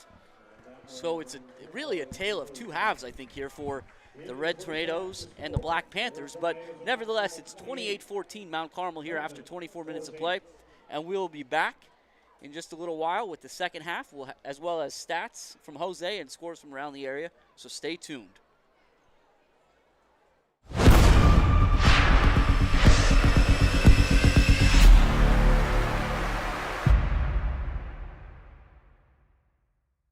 I'm here with Jabari. Jabari, what's your number and position? Number 60, and I'm a D lineman. All righty, we're going to get to know you in 5 questions. What's your Pepe's order? I like the Swedish Fish Italian Ice. That's my favorite order. It's a great pick, honestly. What's your favorite hobbies? I like playing football with the team. That's it. Just football? Big football guy, yeah. All righty. Who's your favorite artist? Rod Wave. Rod Wave? Great guy. Great songs. Yeah. Great guy. Who's your favorite Disney character? Ooh. If I had to pick, maybe Woody from Toy Story. Woody? Yeah. Great guy. I think that's Jalen's too.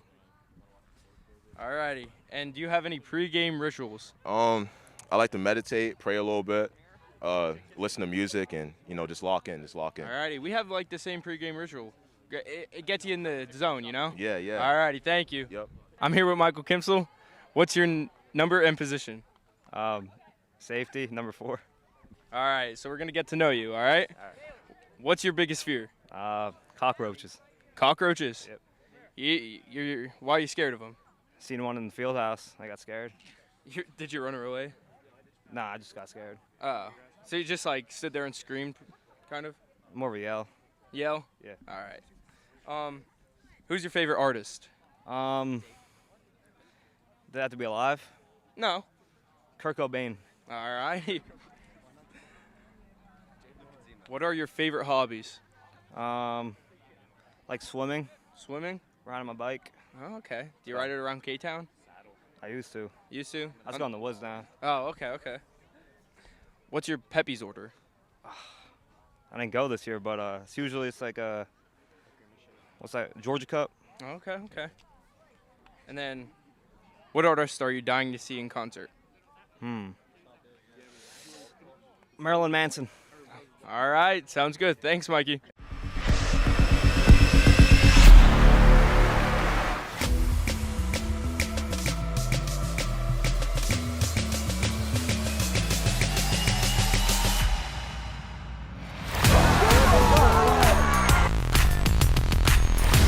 Number 24, Luke Blessing into the end zone.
The band would like to recognize the late Paul Krasnemichek, legendary MCA Mounties director, who wrote the brass and woodwind arrangements for portions of our show.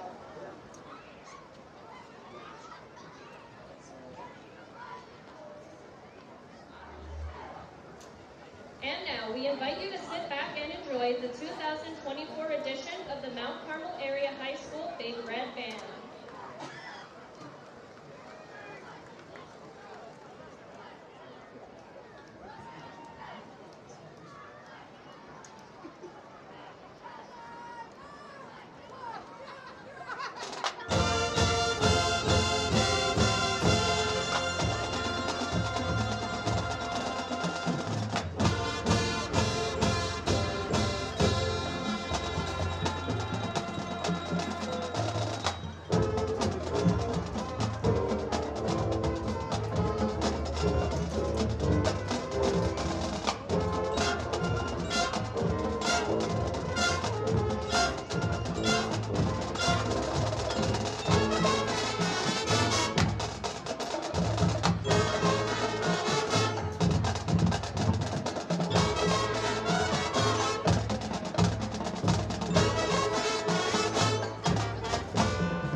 I'm here with Jagger Delaney. Jagger, what's your position and number? I play left tackle, number 70. All righty. So we're going to get to know you, all right? So who was the best coach you ever had? I'd probably say John Dara. All right. You get it. You're probably with him every single day, Yeah, to be I am, honest. yeah. So you got to like the guy. Great coach. Yeah. What's your favorite movie? Favorite movie? Oh, it's a tough one. I'd probably have to say Gladiator, though. Gladiator? I love Good Gladiator. pick. So who's your favorite teacher in the school? Whew, that's a tough one. It's between a lot of people. It's hard to pick. I'd probably have to say Mrs. Shower, though. Miss Shower? Yeah. Nice lady? Yes. I ever this upcoming year. What is your Pepe's order? Pepe's order? Probably a large Georgia cup. All righty. That's what I get, too. They're really good. Yes, they are. What's your favorite fast food? That's a tough one, too. I'd probably have to go with Wendy's. Wendy's? Yeah. You can't go wrong with Wendy's. Nope, not at all. It's cheap and good. Yes. You know? Yeah. All right. Thank you, Jagger. I'm Hobie 40. I'm here with Tate Adams. Tate, what's your number and position? Number 7, wide receiver. Okay, Tate. We're going to get to know you. What is something you are really bad at? I'd say spelling. Spelling. Okay. If you could switch lives with one of your teammates for a day, who would it be and why? I don't know. Probably Zeke, because like he's just like a crazy kid. He Like just no one knows what he does? Yeah, no one knows what he does besides football. Who was the best coach you ever had? Coach Ralph on the Cougars. He was a great coach. Yes, Great he was. coach. Okay. What is your favorite movie? I'd probably say The Waterboy. Waterboy? That's a good movie. Funny movie. And what is your favorite song? Oh, I don't know. I have a lot. Probably Last Night by Morgan Wallen. Last Night. It's a great song. Great song. Thank you, Tate.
All right, I'm here with Matt Belichick. Matt, what's your number and position?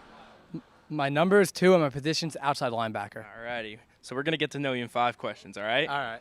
So do you have any pregame rituals?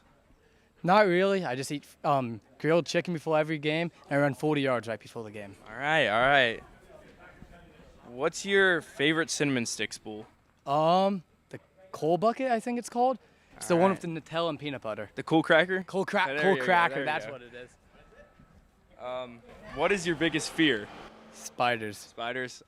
They're my second biggest fear. What's your biggest fear? Probably the ocean. It's You don't very mess scary. with Nobody it? knows what's down there, honestly. You don't mess with it? No.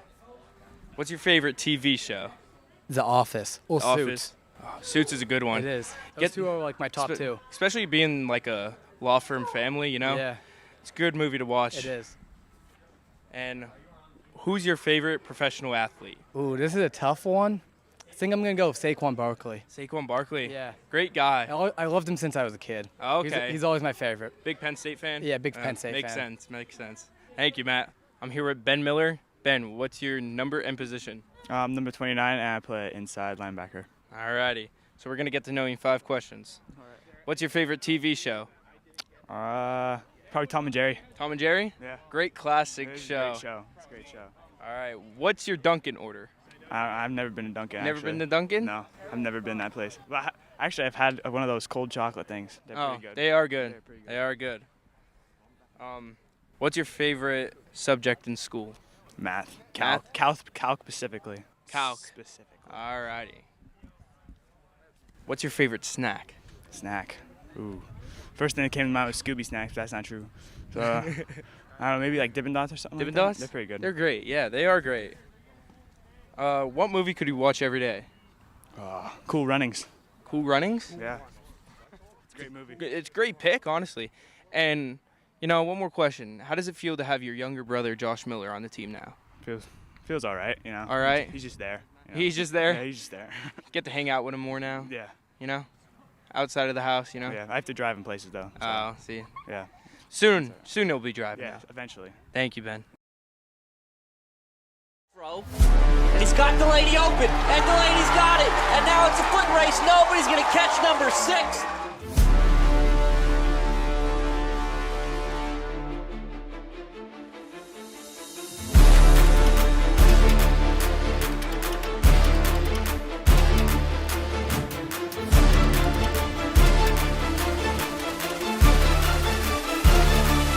Drop it.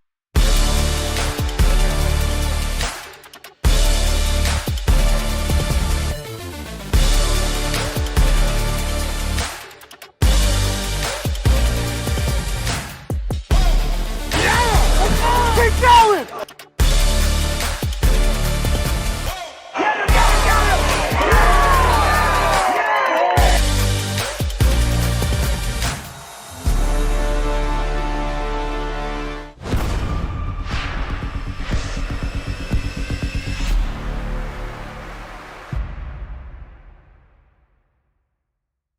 All right, I'm here with Luke Blessing. Luke, what's your position and number? Running back, number 24. All right, we're going to get to know you in 5 questions. All right. So do you prefer watching college or NFL football? NFL football. Why is that? Because I like to play fantasy football. All right. Who's your favorite artist? Like, singer? Yeah. Rapper? Zach Bryan. Zach Bryan? Yeah. Good pick. Would you rather go camping or go on the beach? Go on the beach. You like to tan? Yeah. Yeah. What's your favorite subject in school? And don't say gym. Math. Math? Yeah. Okay. And what is your dream vacation? Probably like Punta Cana or something. Punta Cana? Yeah. Get very tan there. Yeah. All right, thank you, Luke. I'm here with Al Bailey. What's your number and position? I'm number 28, and I play fullback and linebacker. All righty, we're going to get to know you in 5 questions. So would you rather go camping or go to the beach? I'd probably rather go camping. Yeah, you're an outdoors guy? Yeah. Well, I don't like sand. No? It's scary. Gotcha. If you could switch lives with one of your teammates for a day, who would it be and why? Probably Ben Miller. Why is that? I want to know what's going on inside that kid's head. You don't. Nobody knows? No, so I'd like to find out. Alrighty. And okay, so this question works out. Your nickname is Snacks. What's your favorite snack? Reese's Peanut Butter Cups. You can't go wrong with them. No. Just classic. Do you have any pre-game rituals? No. No? No. Just kind of go out there and do your thing? Yeah. Alrighty. And what's your favorite Cinnamon Sticks bowls? Oh, I don't know the name of it. What? Cold Cracker, I think it's Cold called. Cracker? It has like the peanut butter. Yeah, and yep, Nutella, that one, yeah. All right, thank you, Al.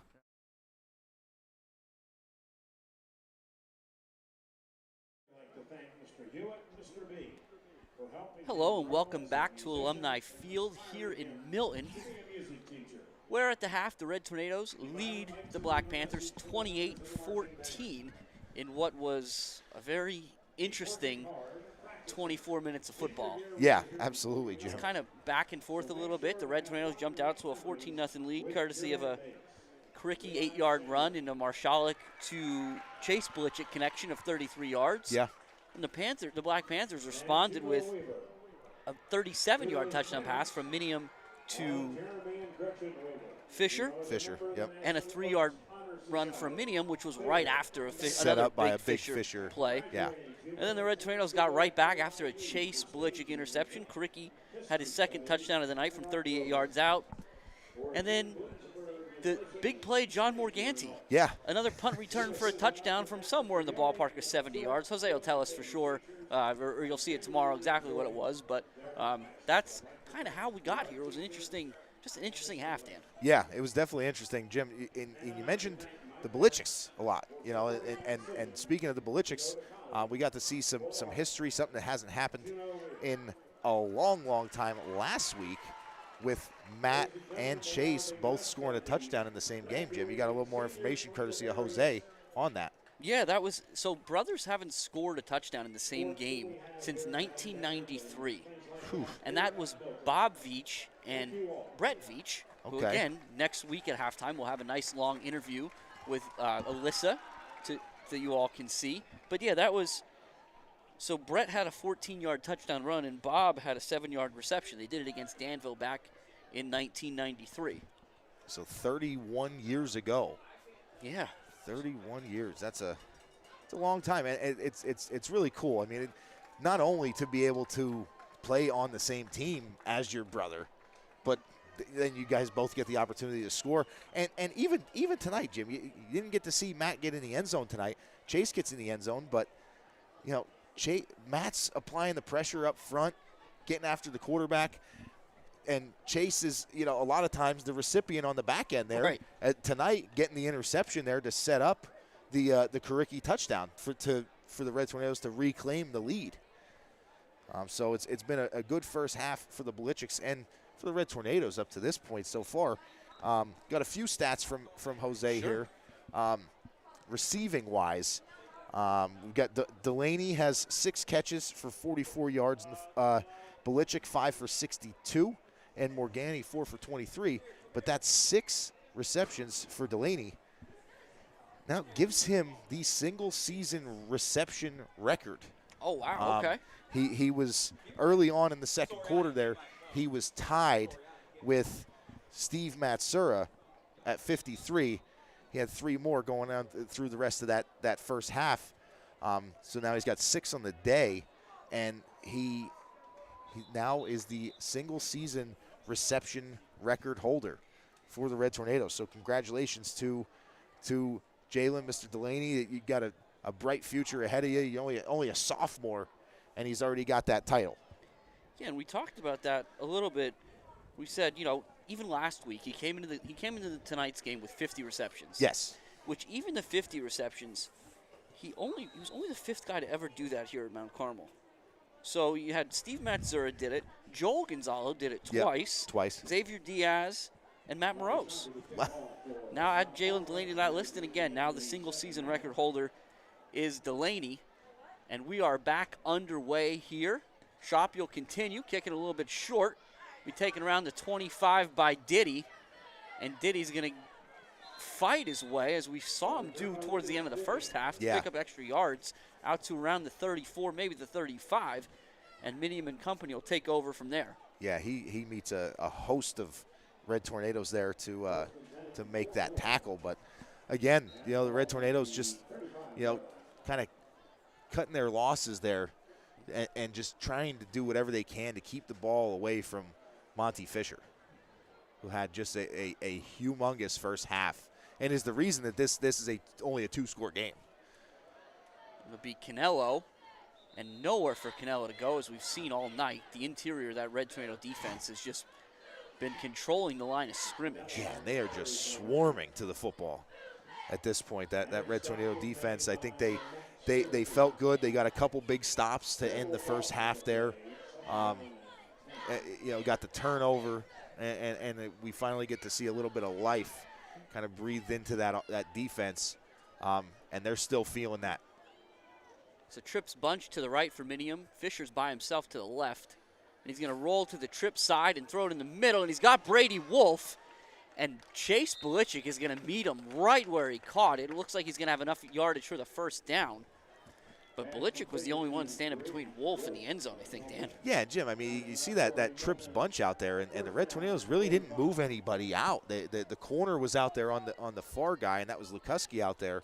But there's 2 basically free receivers, and now you see the Red Tornadoes kind of flexing Al Bailey out there. And it's a great play by Miller, and you kind of see there, Dan, very quickly the scheme by the Panthers, right? Yeah. Is spread them out and run it, Yep. and that works. But if you can't get a body on 29, you're going to have a rough day. Yeah, and it's going to be hard to get a body on him with just how well he moves to the football.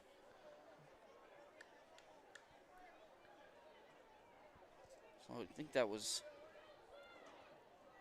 Lytle. Comes to the sideline in a little bit of distress here. So hopefully the young man is all right. It's 2nd and 9 for the Black Panthers. Minium still going to roll to the trip side, and he's looking for, and he finds. Actually, it's incomplete for number 33, Dom Lytle. Yeah. It's going to be incomplete, 3rd and 9. Yeah, now this brings up a 3rd and long, and this is, I mean, Jim, this is Monty Fisher territory, so you have to know where he is on the football field, and he's going to be spread out wide to the left. And out here for the Red Tornadoes in the defensive backfield for the first time tonight is number 7, Tate Adams, as the Red Tornadoes added an extra defender, and the ball is incomplete. Again, pressure from Matt Belichick will have Isaiah Minium picking himself up off the turf, but it'll be 4th down, and the Panthers' first drive of the second half is going to end in a punt. Yeah. It's good coverage on the far side by Morganti as well. It was, Jim, and I think without the pressure from Belichick there, Monty Fisher on another corner route was running free deep down the field. So it was due to the pressure, forced Minium to get that ball out of his hands a little faster than he wanted to. I think if he had more time, he would have had Monty Fisher. So wide snap, nice job. Delaney's going to take it on a run at the 20. Now he's got some room. He'll get across the 35. He'll be stopped around the 38, maybe the 39. The Panthers seem to indicate they had the football. And I believe, nope, okay. No. For a second, I thought they did. Based on the way the official was standing, I thought he was about to point in that direction. Right. Again, the ball comes out late, so it'll be 1st and 10 Mount Carmel at the 39. And it'll be Blessing out there with Marshalik in the backfield. Adams and Delaney to the left, Belichick to the right with Bailey in the wing. And it'll be Blessing who goes over the top. Now we'll have a flag thrown. In the backfield. What is this going to be? A hold. Well, the hold looks like it's where the flag was thrown. It would have had to be behind the play. Yeah. And I don't know who was behind the play. No, nobody but the quarterback was behind the play at that point. Right, well, and more importantly, there weren't any black jerseys back there. Right. The black jerseys were right where they needed to be at the line of scrimmage, making a nice stop. Yeah. We'll see what happens. Now, I do want to point out as well, it looks like Lytle's back out there on the far corner, so whatever the ailment was seems to have been taken care of, so it's great to see him back out there, as again, Lytle's been around all the big plays for the Black Panthers tonight.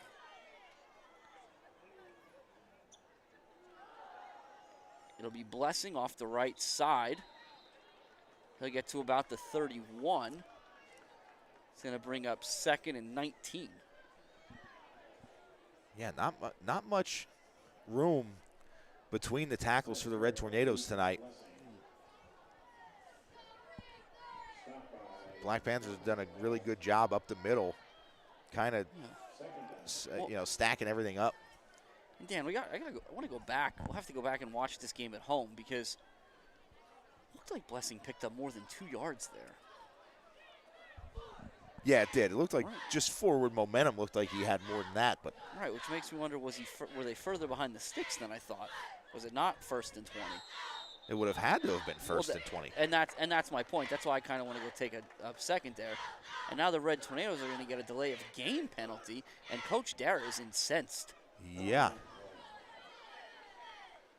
And again, I'm not sure where that frustration. Given what Coach Dara's the general direction he's pointing, I don't know that his frustration is with his team. No, it doesn't seem to be.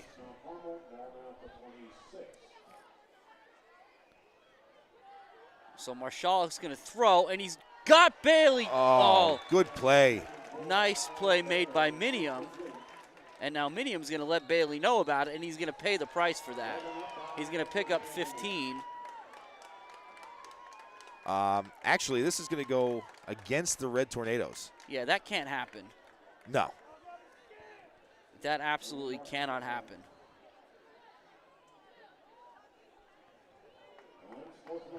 That, again, you can see clear as day where that starts. Yeah. And again, given the location of the official, he certainly heard whatever started the conversation, but seemed to deem the response the problem. So that's an interesting call, and he's going to stay again. He's going to stay as far away from that Red Tornado sideline as humanly possible at this point. So my goodness, that's at least 2 we've seen tonight that, again, from our vantage point are very obvious. Either no calls or certainly not against the Red Tornadoes. Right. And Marshallik's going to pooch punt it, and not a terrible play, as it's going to roll into Black Panther territory. So, Dan, when's the last time you saw a pooch punt on 3rd and long? It's a long time. A long time. I do like it, though. Yeah. I mean, in that position on the field, when you're looking at 3rd and forever, I mean, it's really not a bad decision there by Coach Dara. You know, you don't like giving up that additional down, but it's not the worst idea. No, I like the decision, really. And I think at different times, you know, we have no problem being critical or questioning decisions and calls at different times, but I really like that one. Yeah.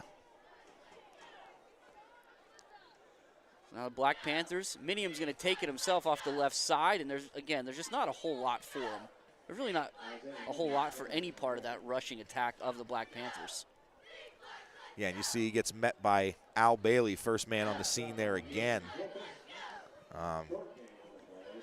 We'll see this. And the Black Panthers, it's obvious that their offense has sputtered since the Red Tornadoes have made a concerted effort to keep Monty Fisher away from the football. So the Black Panthers are going to have to scheme a way to get the ball in his hands. And here's one way. They're going to hand it to him. But there's too many white jerseys there. Again, the Red Tornadoes do a great job of gang tackling and moving laterally, as they have all season. Yeah, really nice job there. And the unfortunate thing for Monty Fisher is if he's not going to catch the ball behind the defense, he's going to have to deal with a lot of white jerseys around him, because they're all looking in his direction when he gets the ball in his hands. And again, he's very clearly, we've seen it, he's a strong kid. He's capable of breaking tackles, but there's 11 he's got to break when he gets the ball behind the line of scrimmage. And that's tough for anybody. Yeah. So it's 3rd and 6. The ball's 3rd and 5, we'll call it. The ball's at the 46. They need the 41 for a first. Minium to throw. He looks to his right. He's under pressure from Cricky, and he's getting back, and that ball's not going to get to the line of scrimmage, but I do believe he got outside of the tackle box, so no intentional grounding there. Yeah. It'll just be 4th down. And you got to think they're going to go for it here, right? You would think so.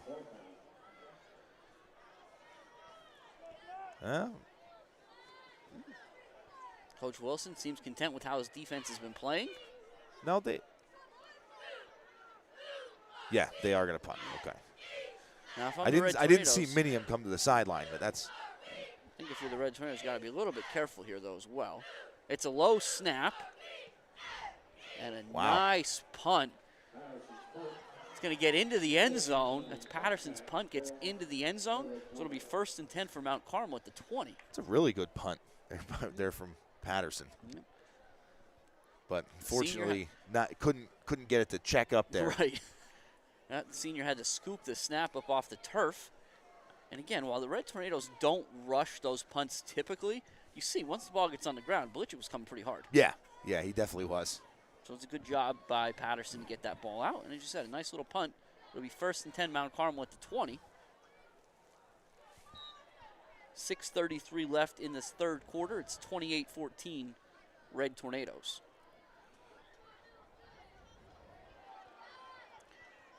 Hand off to Cricky out to the 25. 2nd down. Just want to make sure we again thank tonight's sponsor, Atlas Legion, post 804. Thank you for your support and for your service. as Marshalik sends it out to Lukuski, excuse me.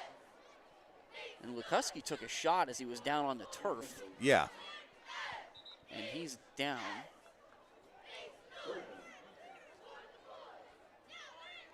So as Lukuski is tended to here by the staff, we'll take this opportunity to again remind you next Thursday night, you want to make your way to Matucci's for Supper Club. Supper Club starts at 6:30, officially at 6:30, but you don't want to wait that long. It's been a tremendous crowd all season. This week will be no different. 15 different students will be there between cheerleaders, band, TV studio, football team, 15 of them. Not to mention special guest alumni Dennis Lentini from the 1968 Eastern Conference Championship team under Jazz. That's the first Eastern Conference Championship team. As Lukuski gets up and he makes his way off the field. You can also get there and buy raffle tickets for the signed, game-worn Travis Kelce jersey provided by Brett Veach. So you do that on Thursday night, and then Friday night you make your way to the Silver Bowl for the Coal Bucket game. And as Dan said, at halftime, you pull up the YouTube feed and you watch the interview our very own Alyssa Tresker has with the aforementioned Brett Veach. The inside sally to Delaney. He does a good job picking up a first down. Yeah, really nice on job 3rd there. and 5. With the extra effort there at the end to kind of lunge forward to get that first down, just knowing where he's out on the field. Good job there by Delaney.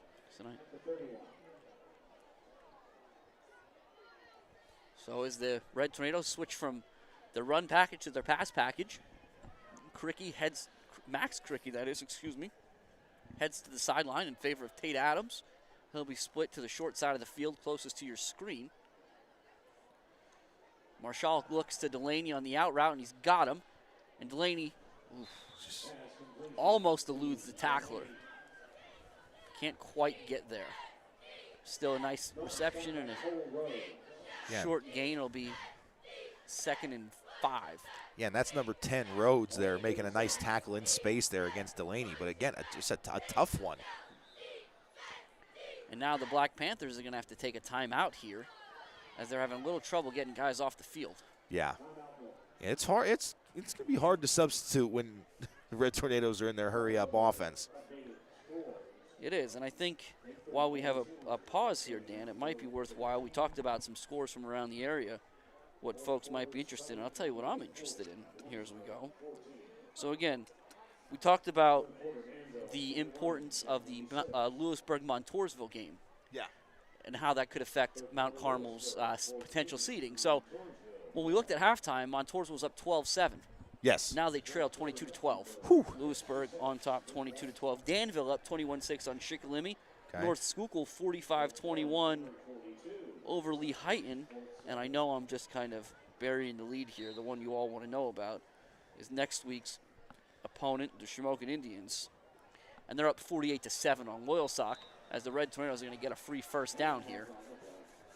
Yeah, so, I mean, all signs point to the battle for the coal bucket being against a undefeated Shamokin Indians team. 9-0 coming into the Silver Bowl next week. As if that game didn't already mean enough to these kids on both sides. Yeah. Yeah, I mean, and this is going to be, you know, one of the first times in the last few years where it wasn't the Red Tornadoes who were worrying about playoff seeding and the possibility of losing an undefeated season. This is going to be, the pressure is going to be on the Indians this year. Marshallik's pass almost intercepted by Lytle. Trying to undercut that out route. It's 2nd and 10.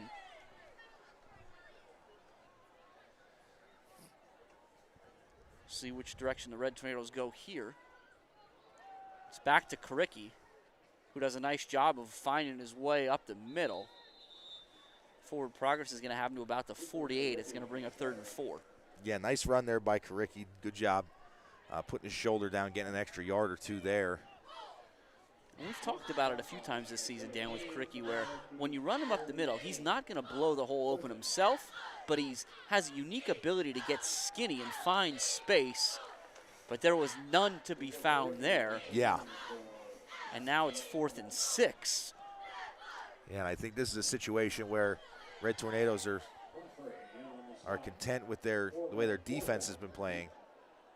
And they're going to get the 5 yards. Now it's going to be close. Real close. I don't know if this is going to get them a first down exactly, or if it's going to be 4th and a couple inches, couple chain links. It is going to be a first down as they move the stick. So for the second time this drive, the Red Tornadoes pick up a first down on the hard count. Yeah. And I think the third time tonight overall. And I think that just the urgency, getting up to the line quick, that makes it that much easier to get the defense to jump. It works on me from up here, I can tell you that much. Yeah. Nowhere to go for Kricky. But the play action there, Dan, that was interesting. So I'm not sure if you heard it. Marshall hands the ball off to Kricky, and he goes through the motion of throwing out to Delaney. Yeah. And it sounds like you heard the whole sideline yell, pass. Yeah, The whole Black Panther sideline. So now it didn't trick the guys on the field. Right. They saw Kricky coming and dropped him for no gain. Yeah, that's one thing that you see. You don't always get a chance to get to see it. But Marshall does a great job of carrying out his fakes through the game. And the Red Tornadoes are going to catch another delay of game penalty here. Coach Dara is fired up. Yes, he is. He's going to have to burn his second time out of the half already.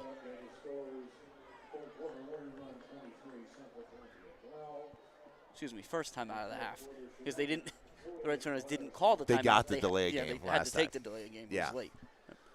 Yeah, And it's a tough one there for Coach Dara. You know, you see him obviously frustrated coming out on the field. There was a little bit of a mix-up in the alignment, and just I think looked like it kind of came down to just a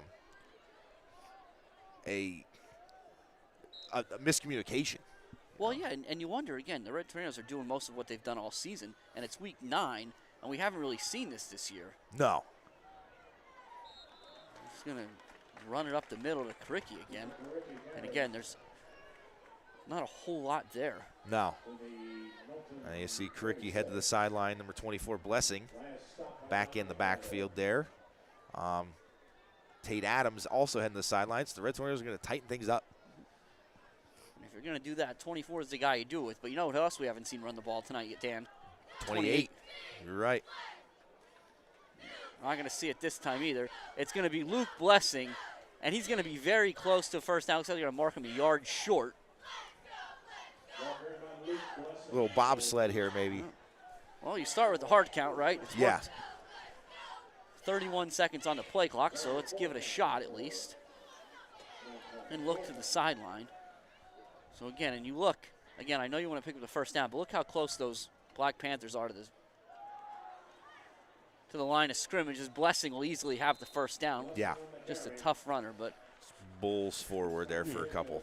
you'd love to see in one of those sets where there's 11 Black Panthers within 5 yards of the ball that Chase Belichick just leaks out from that tight end spot. Yeah. Yeah, just a little tight end delay. Tight end delay. Block, block, block. Get out behind the safety there. Because I think while Marshalluk is mobile, and he does have the ability to kind of elude rushers in the pocket and make some plays, he's not a tremendous threat to keep those read options. Right, right. So the defense is going to converge on Blessing, whether he has the football or not. And Marshalluk is going to go up top for Belichick, and he's got him. That is a perfect ball. Gavin Marshalluk could not have thrown that any better if he ran out there and handed it to Belichick. You're absolutely right. 34 yards, and it's 34-14 Mount Carmel with 1 minute and 31 seconds left in the third quarter. That's the defender has inside leverage, and that throw is over Belichick's outside shoulder. Belichick does a great job of making the adjustment, kind of fades to the sideline, blocks out the defender, and reels that one in. It's a great pitch, a great catch, and a great score there for the Red Tornadoes. Shot beyond for the extra point. We're going to get a flag here now. And I think they're going to blow this dead, Yep. so he's going to have to re-kick. Which was a great job. It's offside, so I think the Red Tornadoes, can they decline? No, because they blew the play dead. Interesting. So they're going to have to re-kick it. And it was a nice job there. Adams had a little trouble with the snap, but he recovered, got it down. Shoppy drilled it through. Yeah.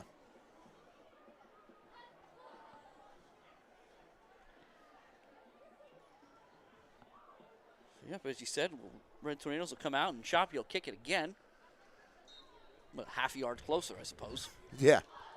Maybe a full yard. About a yard and a half.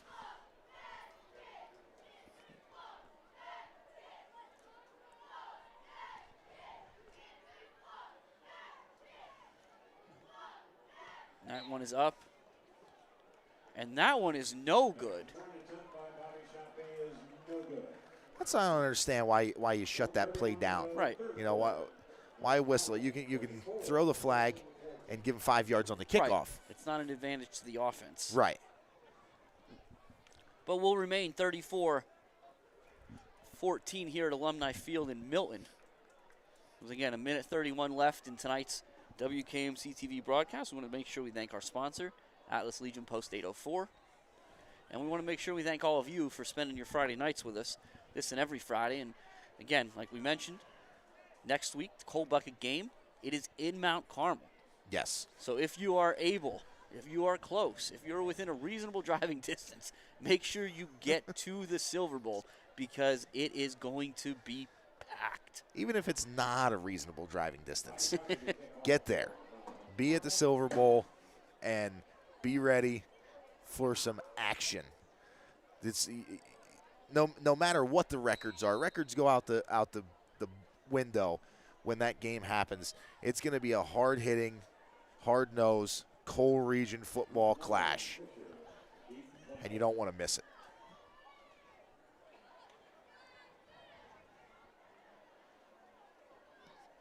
Shoppy again, it's a little pooch kick. He'll be taken at the 25-yard line by Diddy. Diddy's going to try to get to the edge. And he's, again, Diddy's a tough runner, man. He is. It's a great job by Lukuski contain on this side. He doesn't make the tackle. It ends up being Karicki pulling him down out of bounds. But Lukuski just didn't converge on the ball there. And because he stayed in his lane, he didn't allow Diddy to get to the sideline and slowed him down enough to let the cavalry come in and make the tackle there. So good job by Lukuski. Ball at the Black Panther 49-yard line. Twins right and left for Minium. Got Canelo in the backfield. It's going to be Canelo. And it's going to be more of the same for the Milton rushing attack. Bailey, Clokus, Shimko all get up off the bottom. We'll see. And again, Jim, my eyes immediately, as soon as the Black Panthers take the field on offense, go to number 32. Where's he lining up? Where is he going to be? And looks like this time around he's going to be in the slot.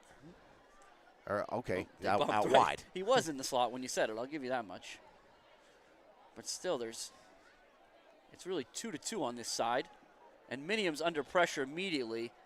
And it's intercepted. It's intercepted. Chase Blitchick on the return.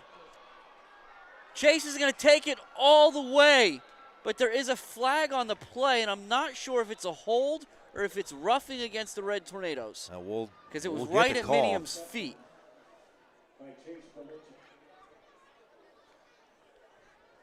And that's exactly what it was. Come on.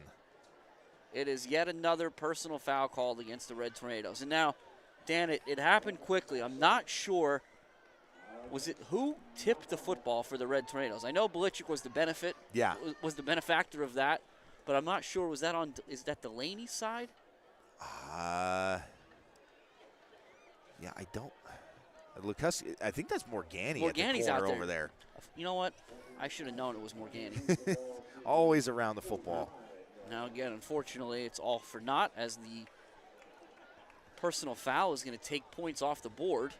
And, again, that would have been Blitchick's third touchdown of the night. He's got the two receiving and would have added a defensive one. Yeah. And with 30 seconds left in the fourth quarter. That might have put this one away at 40-14. Yeah, it's a tough one there for Belichick and for the Red Tornadoes in general. I mean, they've been getting a ton of pressure on Minium all night. They've been getting to the quarterback. And that time, Kimsel undercuts the ball and bats away the pass intended for Wolf, as Minium was yet again under pressure. Yeah, and he has been all night. And, you know, the Red Tornadoes, Minium's getting that ball out just as the Red Tornadoes are getting there pretty much all night. And fortunately, when there's a turnover, the flag comes out. You know, it's a tough one. So it'll be 2nd and 10 now. The ball's at the 45 after the roughing the passer had been walked off previously. It's a tripped bunch just off the left tackle. And Minium's going to look to the single receiver side where he's got Fisher. Lukuski does a great job of getting his head around, but somehow Fisher caught that football with one hand, I believe, Dan. That's unbelievable. I mean, it's a great catch by Fisher.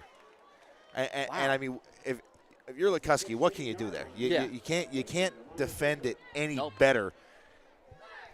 So just a really, really tough one there for Lukuski, but just a great catch there. Yeah, I mean, Fisher just continues to bail out this Black Panthers offense. He stayed connected. He got his head around. He was right where he needed to be. And we are right where we need to be, which is the end of the third quarter. It's 34-14 Mount Carmel. As we get ready to start the fourth now, Dan, what do you have for the first 3 quarters? What do you take away from what you've seen so far?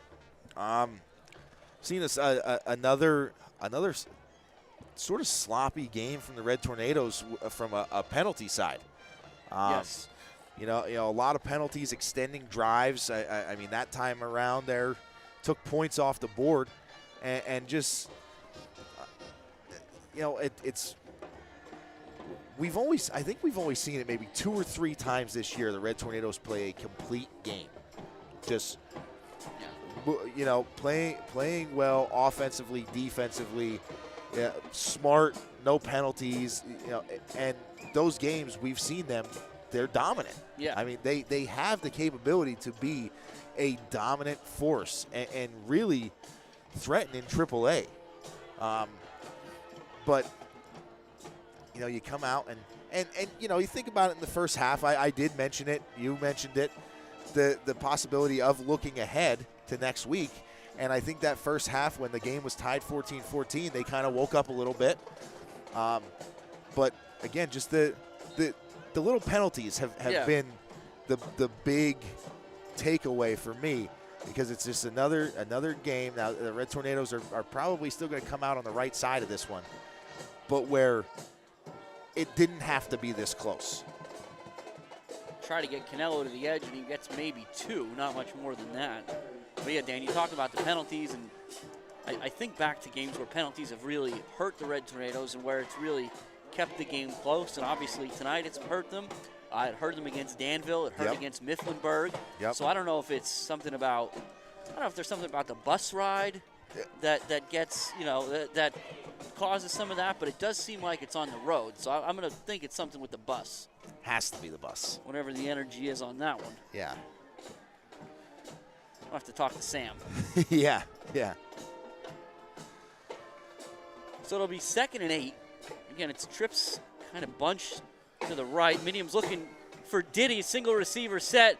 And a great job by, oh my goodness, Lukuski is in coverage. He bats it away. And if the end zone was 6 inches wider, I think Belichick picks that off. I think you're right, Jim. Just a really, really good job. Again, just great coverage. Great coverage from Lukuski. And I mean, that is textbook. You know, find the receiver with your offhand, get your head turned around, find the football, and separate. And that's exactly what he did. And I feel like a couple times a year we have to make the point to call it out, but it's always curious how often Coach Darrah leaves his corners in man-to-man coverage. And then you see them make plays like that, and it's not as confusing as Minium looks. And that one gets over the defense to who else but Hunter Fisher. And it's 34-20 with 11 minutes left in the fourth quarter. Yeah, Fisher again on a little corner route there. And that time around, the Red Tornadoes were in a zone. The receivers kind of crossed. It was a post and a corner, and with the crosses, it looked like the Red Tornadoes had the defense to kind of snuff it out, and that one just got over the corner there into the awaiting arms of Monty Fisher.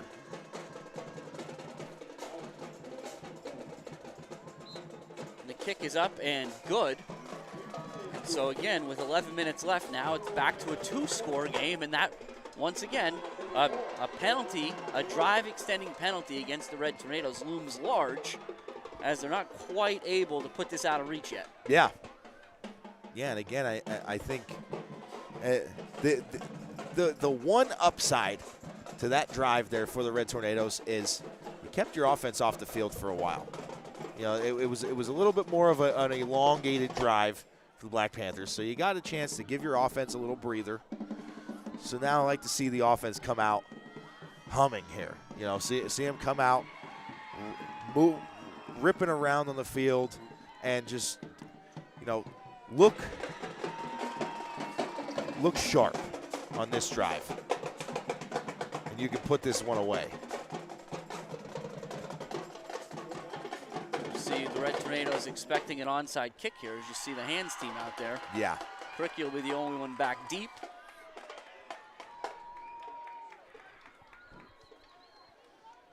And it looks like the Black Panthers might be planning on attempting one. It is a very heavy set. Yeah. So we'll see what happens here. But the Red Tornadoes have just about every skill position player out there right now. And the kick is going to go deep to Cricky at the 7. And he's going to make the first man miss. Now the second. Now he's got some space. Now he's going to get to the outside. Cricky's got wheels. He's going to get one block. He doesn't need a second. He's going to get out of bounds all the way down at the 32-yard line. So what a tremendous return by Cooper Cricky. Phenomenal return there by Cricky, because that time around there's no real wall set up. Everybody's up front there. There's a lot of free runners there because everybody's, you know, trying to keep an eye out for the onside kick. And Cricky just found a crease, you know, cutting across the field, made a few guys miss. And now the Red Tornadoes offense set up in a really, really good position here to start this drive. And they're going to come out tight, and with Blessing likely on a pitch count, and Cricky needing a quick breather, it's going to be Kimsel. And all he's going to do is pick up about 6. Yeah, it's a good run there from Kimsel. So Kimsel actually, you know, for all the Cricky, all the carries Cricky gets, now it's official time for an injury here, all the carries Cricky has, and the excitement of Blessing being back, Kimsel's actually quietly the Red Tornadoes' second leading rusher. Came in tonight, 57 carries for 255 yards and a couple scores to go along with 4 receptions for 102 yards and a touchdown. Yeah, plus all the action and the scoring that he does in special teams, right. you know, can't be overshadowed either. He's been, and on the defensive side of the ball, he's normally the last line of defense for the Red Tornadoes, and he is very rarely beaten when he's in open field on the defensive side of the ball. So Kimsel is an integral part of this Red Tornado team quietly. As is Al Bailey, who almost squirted out of there. He's still on his feet. Down to the 20, inside the 20 for a Red Tornado first down. And Dan, you mentioned about Kimsel. He also, as you said, he also came in tonight averaging with an even 50 tackles on the season. Yeah. That's pretty. Which is good enough for 4th on the team. Pretty solid numbers for your safety there. So 1st and 10 now. Again, the ball looks like they'll say it was right at the 20s when the forward progress was stopped. Clock ticks towards 10 minutes remaining. The Red Tornadoes will stay tight with Kimsel. Delaney comes in motion, but it's going to be Kimsel, and he's going to make the initial defender miss. He's going to pump his feet. Looks like they're going to say he maybe got to the 18, give him 2. I think so.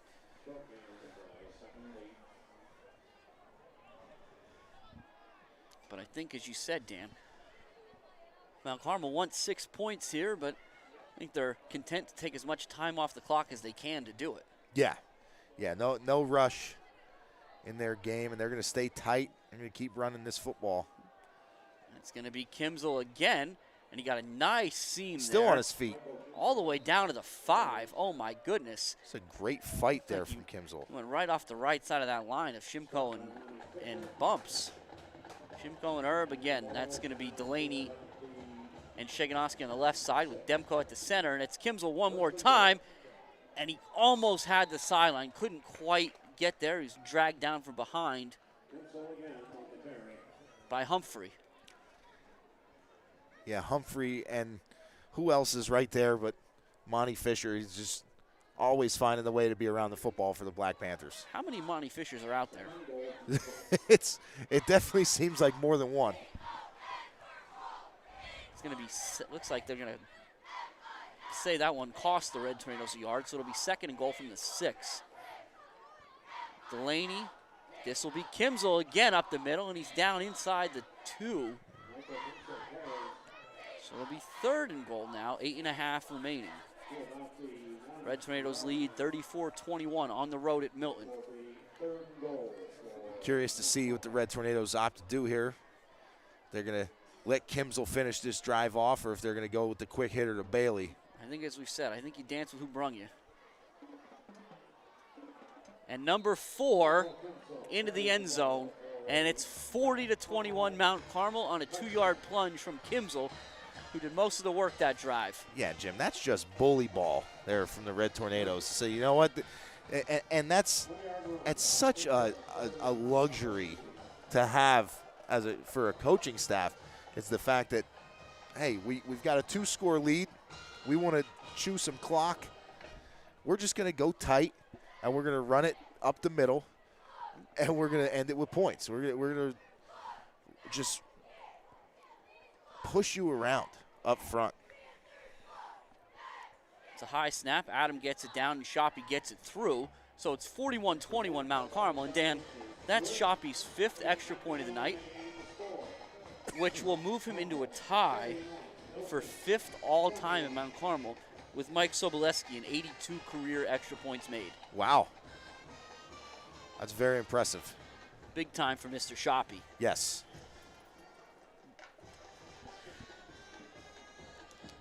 So again, we talked a lot about different things tonight, whether it's thanking our sponsor, the Atlas Legion Post 804. We're going to talk about getting a supper club on Thursday nights. Again, this week's guest will be Dennis Lentini, class of 98, but part of the 68 Eastern Conference Championship team. And most importantly at this point, you need to be at the Silver Bowl next Friday night for the Coal Bucket. And then at halftime, you need to pull out your phone and bring up the feed, the YouTube feed, and watch the interview with Brett Veach. Again, I don't think I have to tell anybody this, but Brett Veach, Super Bowl winning GM of the Kansas City Chiefs. Yeah. Right? Like, just a who's who in terms of football people. Yeah. Not to mention a Mount Carmel area legend and a nice, just a nice supporter of the program and the school district itself. So yeah, our own Alyssa Trefsker had the opportunity to spend a few minutes with him. So you want to make sure that you get a chance to listen to that. Shoppy's kick. This is going to be Diddy from the 12. He's going to try to get across the field. And a nice job by Lukuski. Yes. Just holding that edge again. Dan, you're all about the edges, whether it's the D-end. The contain man in any defensive set, defense at all, is the most important player on that defense. So it's great to see when these guys, whether it's a corner, a D-end, whether it's the gunner on a punt team, whoever it is, just doing their job, setting that edge, because you're the last line of defense. You guys get to the sideline, everybody has to chase. If you turn that guy back inside, that's where the rest of your defense is at. Minium to throw. He rolls to his left. He's going to float it out to Lukuski. Tries to make a play on it, but a good job by Lytle hanging on. Yeah. He caught it in between Lukuski and Miller, who were both in good coverage. And that ball just seemed like it was thrown such a long way to be turn out to be a 6-yard gain. Yes. Well, and again, Minium under pressure.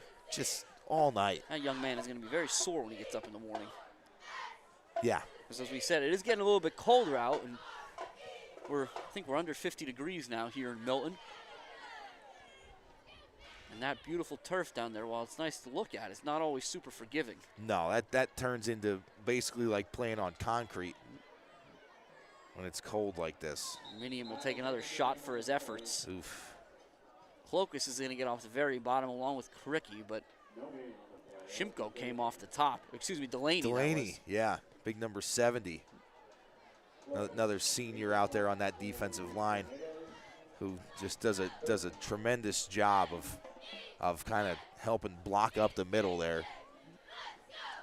Ball just shy of the 39-yard line. It's going to be 3rd and 4 for the Black Panthers. They trail the Red Tornadoes 41-21 here in week 9 of the high school football season. It's double stack on both sides for Minium. He's going to go straight back. He looks to his left. Now he rolls. He's looking. He's going to pump. Looks like he wanted to pump and go for Diddy. Yeah. And Diddy kind of found some space in the zone and sat down. So that's good. This 4th down play here could be the 4th down for the game for the Black Panthers. You turn the ball over inside your own territory here, and I think the Red Tornadoes are able to kind of put this one to bed. So it's a big one. You're gonna see some pressure off the edges here. Immediately, and it's a quick out, and it's a great play by Kimsel. It's going to be short. It is going to be short. It's going to be 1st and 10 Mount Carmel. They try to run the quick out to Lytle, and Kimsel read it the whole way and stopped him short of the line to gain. Yeah, that's a huge play by Kimsel, just coming up and you allow the reception, but you just keep that play in front of you.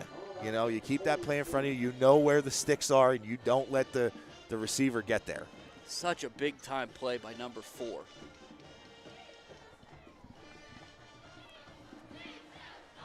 Now, looks like we talked a lot tonight about that offensive line and how stout they've been. It looks like we're going to see Seth Spears in there, too, at that left guard position for right now. Yeah, it looks like they've been the middle 3 offensive linemen have kind of been rotating, just keeping guys fresh, and that's Marshall huge. wants Adams. And there's the flag. Are you Pass serious? interference on Adams. That's going to be 15 yards. Are you serious? And there is no flag, Jim. Well, I don't understand. Adams looked a little banged up there for a second, and thank goodness he got up and he's going to make his way back. But how did he get on the ground? Typically, that's a result of contact. So, again, that's another one we'll put into question marks. And, again, I hope Coach Dara is putting together some tape here of what we can do tonight, because this has been a rough one, to say the least. But it's good to see Adams back up, and he's split out there again. And we'll just go back to Kricki, and Kricki's going to try to get the edge, and of course he does, and he's going to get 2 blocks. And Kricki's going to win the foot race to the corner. Yes, he is. Penalties. Oh, my goodness. Somehow he stayed in bounds all the way down the sideline, and then I guess lost his space there. I don't know about that one either. What a great drop by Kricki. He's very aware. He's had great balance. Yeah, it's a very good run there by Kricki either way. So that's going to be – and hey, maybe we get an opportunity to go back to Adams here, try and induce another pass interference penalty. Got him one-on-one. Like to see a little fade route. It's going to be rightfully given to Kricki, and he's going to be in. He had to wait. There was on the ground again. So it's 5:52 remaining now here, and the Red Tornadoes just put another one in. It's 47-21. That was a 2-yard plunge by Kricki after the long run on 2nd and 10. Yeah, just another good job by the Red Tornadoes. again, just asserting their dominance in the run game on the ground. That offensive line just winning the battle up front. And now we can say Bobby Shoppy stands alone in 5th place all-time of extra points with 83 in his career. Yeah. Now we'll see again this Red Tornado defense, and I mean, realistically, Jim, if you're Isaiah Minium, I'm getting tired of getting hit. Yeah, it's a lot. Yeah, he's been under duress all game long from this Red Tornado front defensively, and just seems like the Black Panthers are I mean they can't really do anything at this point other than continue to put the ball in the air, and they can't really get anything going unless they get it to Monty Fisher. Yeah, well, and it's you know, Dan, I can't help but think about the fact that you want to talk about a turning point in this game. Yeah. It's the personal fouls against the Red Tornadoes when Matt Belichick got thrown to the ground. Yes. Since then, it's 34-7 Mount Carmel. Yeah.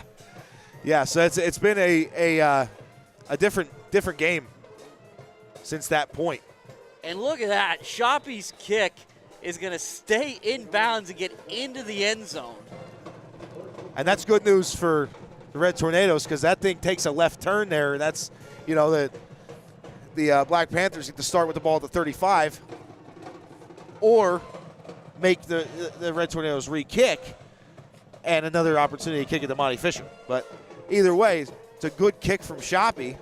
Now the Black Panthers are going to start their drive at the 20, and we'll see, you know, what they opt to do here. They've got to try to find something to get their offense going. Going to be Lytle. He's going to be tight to the left side. That's Dom Lytle. And it's going to be a handoff to Canelo. But again, even when the Panthers try to spread out the Red Tornadoes, they're just too tough in the middle. It's Shimko and Miller on the stop. Now 5:35 and counting here. It was a gain of 3. And the Red Tornadoes are going to make some substitutions here along the defensive line. As Kricky, Shimko, and Delaney go to the sideline. Looks like, see Kynes in there for the Red Tornadoes. Shiganowski's going to get some run. Okay, so it's going to be Shiganowski and Bumps, 55 Herb, along with Kine. So Shiganowski and Herb, part of that kind of rotation typically. Kine getting an opportunity here. And it's going to be a quick sweep.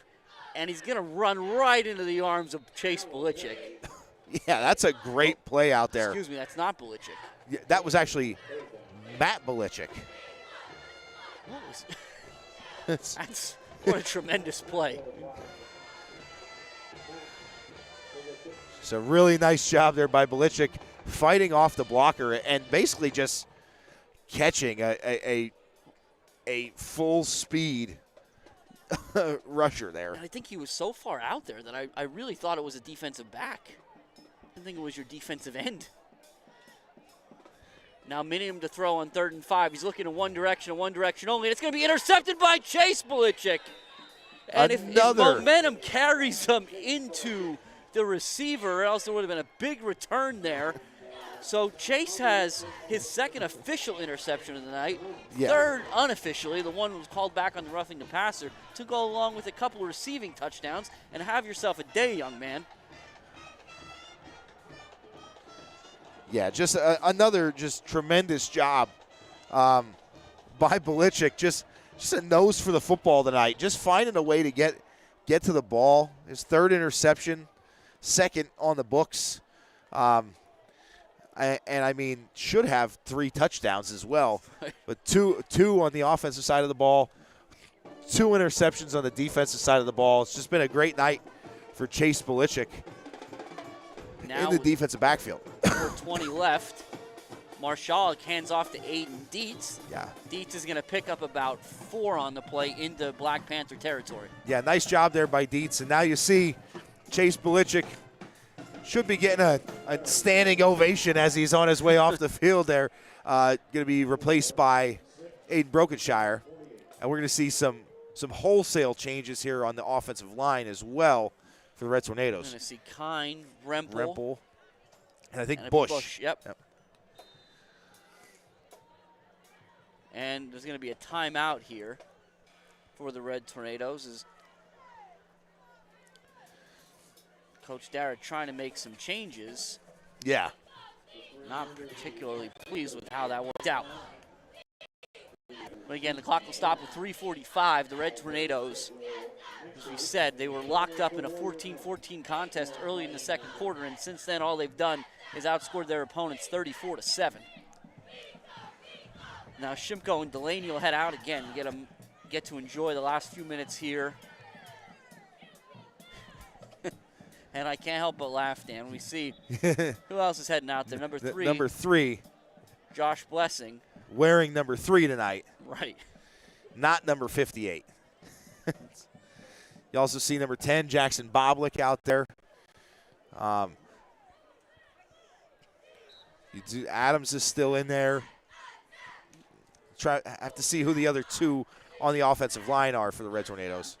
Nice move by Dietz. Dietz, and he stays on his feet, and he's going to get a first down for Mount Carmel. Good effort there. Really nice job. Bumps is still out there, 55. And Bump, Shiganowski, Bush, Kynes, and Rempel, I believe, are the offensive line right now. Yeah, I think that's right. So it looks like Boblik's going to head to the sideline. Noel will come out. Yep. Will come in, I should say. And again, Blessing is in there. Joshua Blessing at that fullback spot. And it's going to be Dietz again. Going to get back to the line of scrimmage, not much further. So it'll be 2nd and 10 as the clock ticks down to 3 minutes left here at Alumni Field.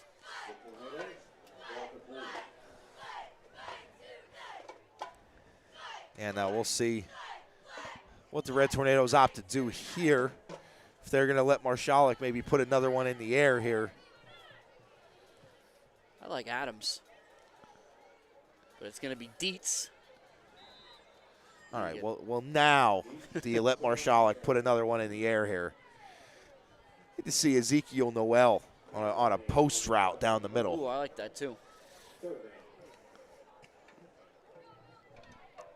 Looks like the Black Panthers run a too high safety, so I'd like to see maybe one either, or maybe you get Brokenshire down the seam. I like that too. Oh, bless it. Red Tornadoes are going to go 4 wide here. All right, well. We'll see if you get your wish here, Dan. Yeah. It's 3rd and 12, 2 minutes to go. Marshalik has trouble with the snap. It's going to fall. It's going to get kicked all the way back. And Aiden Dietz. Somehow Aiden Dietz gets on it. Now that's an unbelievable loss in terms of yards for the Red Tornadoes. Huge loss. But it's almost comical in terms of how the ball skirts away from the Black Panthers. And, Jim, a lot of people are going to look at that and say, why isn't Marshalik diving on that football? Jim, it's a 27-point game, and you've got your starting quarterback out there. I don't want him diving on that football. No, bend down and try to pick it up. As soon as there's a black jersey gets there, just let him take it. Yep, I think he's got the thought, too, that, hey, I'm going to pick this up and I'm going to heave this. Yes, yeah. Which I love it. The Red Tornadoes are going to take a timeout there again because we have that. Special teams there kind of throws things off. I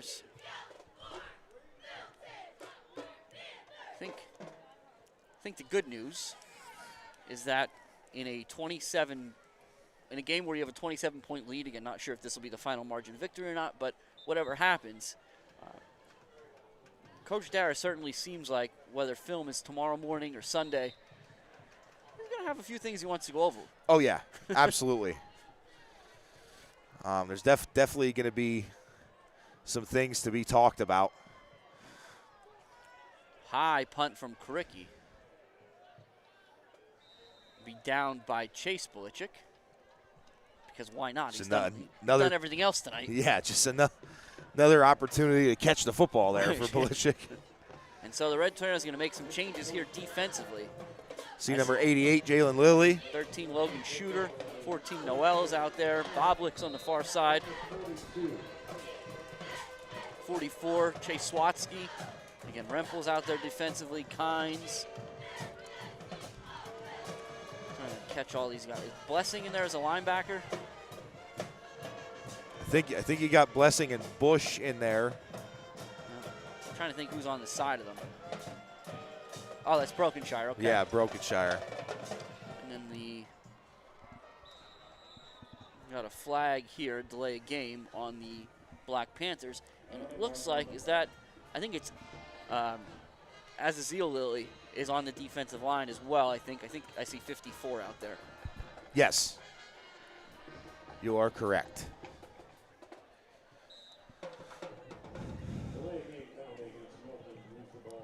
Just a reminder to everybody, we can't stress it enough. Get out to the Silver Bowl next week.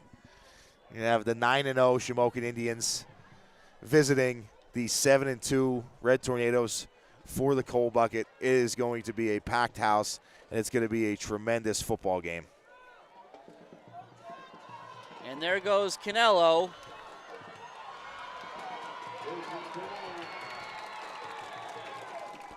And that'll make it 48-27 with 66 seconds to play here. About a 68-yard touchdown run. 58, excuse me, from Canelo. Nope, 63. 58 plus 5, Dan. That'll make 63, I think. Indeed. Not a math guy, but I think your math is correct. Well, and the reason, again, it's still a 3-score game. The reason I think that is important is because whatever you're doing tonight or tomorrow, whether, I don't know that we'll get stats from Jose or not, as Osmond's kick goes through, whenever you get those stats of tonight's game, remember when those 63 yards came. Yeah. Because the Red Tornadoes have done a phenomenal job of just shutting down the Milton rushing attack tonight. Yeah. And it might look a little more palatable tomorrow morning with those 63 yards on a nice run by Canelo. But the context is important. Absolutely. Context is always important. And this is still a 20-point game. This has been it has seemed a little bit closer throughout, just because of some mistakes and the Red Tornadoes maybe not looking as sharp as they would like to look. But this is still a 20-point game, and as long as the Red Tornadoes get the ball on the offensive side here, it's probably going to end that way as well. So even with the Red Tornadoes not being completely sharp throughout, they've still had to put on a dominant performance here tonight. And you think, Marshall comes into tonight with 1 interception, and he throws 2. Yeah. Right? The Red Tornadoes have multiple personal foul calls that extend drives. They had one brought back, the Belichick pick 6. Yeah. So you're right, Dan. They've done a good job hurting themselves tonight. Osmond's kick is going to be Cricky. Yeah, sure, why not? Why not, Cooper? Take another shot at this, brother. He's so slippery. He is. Yeah, great return out past the 35 to the 36. So 54 seconds remaining here in this one. The Red Tornadoes with a 20-point lead. And we'll see who's out here at quarterback. It looks like it's going to be Brokenshire.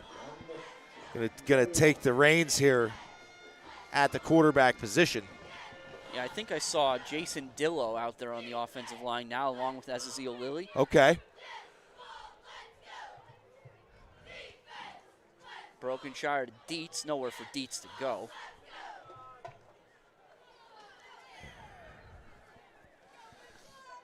Cost the Red Tornadoes 2 yards as we're under 40 seconds left.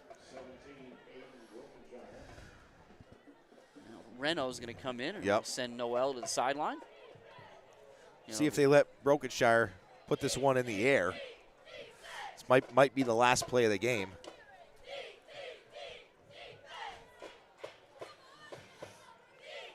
Oh, Dietz was going to make a move, and he just slipped. Slides down, yeah. And so that's going to be the last play of the game here. The Red Tornadoes shouldn't need to snap anything. Yeah, Looks like they might try to get one. Yeah, I don't think they're going to get this one off, but they might. And they do. Skylar Zweizig got himself in there, and as the horn sounds, it'll be Aiden Dietz, but it's been all Mount Carmel tonight. 48-28's the final as the Red Tornadoes improve to 7-2 on the season and set up a showdown some folks have been looking for the last 9 weeks. Yeah.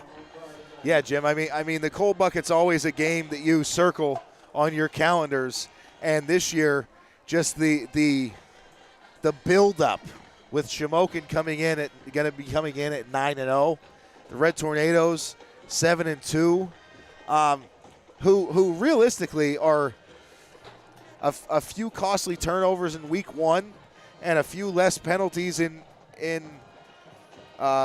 week 6 there at Danville. Are a few plays away from being 9-0 as well. I mean, they are going to come in at 6-2. Or sorry, 7-2 now. But it is going to be a matchup for the ages. We're excited for it again. We want to talk. I'm not sure if we'll get any stats tonight. It's a little late here. But again, it's important. We want to just make mention of Chase Belichick. Again, Chase has 2 touchdowns receiving. He's got a couple interceptions. He does a little bit of everything, the senior. And it was a tremendous night for him and all the Red Tornado offense. And the defense looked pretty strong as well. I do think we have some stats from Jose. Yes. I think you have them, Dan, right? Yes, we do. Let me take a look here. All right, so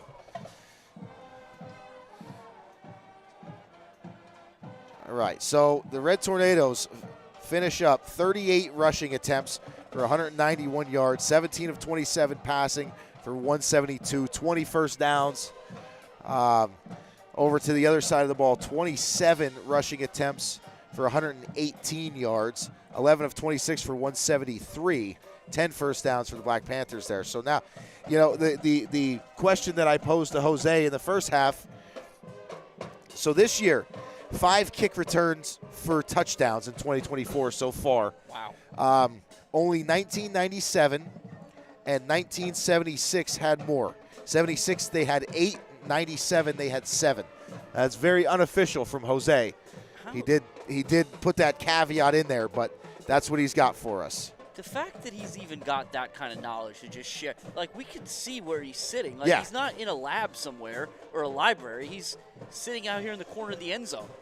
And the fact that he just is able to know that and pull that out is phenomenal. But, well, it's been a good night here at Alumni Field. Again, for the Red Tornadoes, they're going to improve to 7-2 on the season, courtesy of this 48-28 win over the Milton Black Panthers, revenging, I guess, well, maybe avenging last year's upset loss here to this same Milton team. I think it's a good time for us to go ahead and get out of here. So I'm Jim Lesko. And I'm Dan Lesko. And for Jose Gonzalez, this has been a WKMC TV broadcast sponsored by Atlas Legion Post 804. We want to thank you for spending your Friday night with us, and we want to encourage you to get to the Silver Bowl next Friday night to watch the Red Tornadoes take on the Shamokin Indians, and also check out Halftime, the YouTube feed, for the interview with Brett Veach. So thank you guys for spending your Friday night with us. We enjoy it. We hope you do as well. Be safe, and we will see you next Friday night.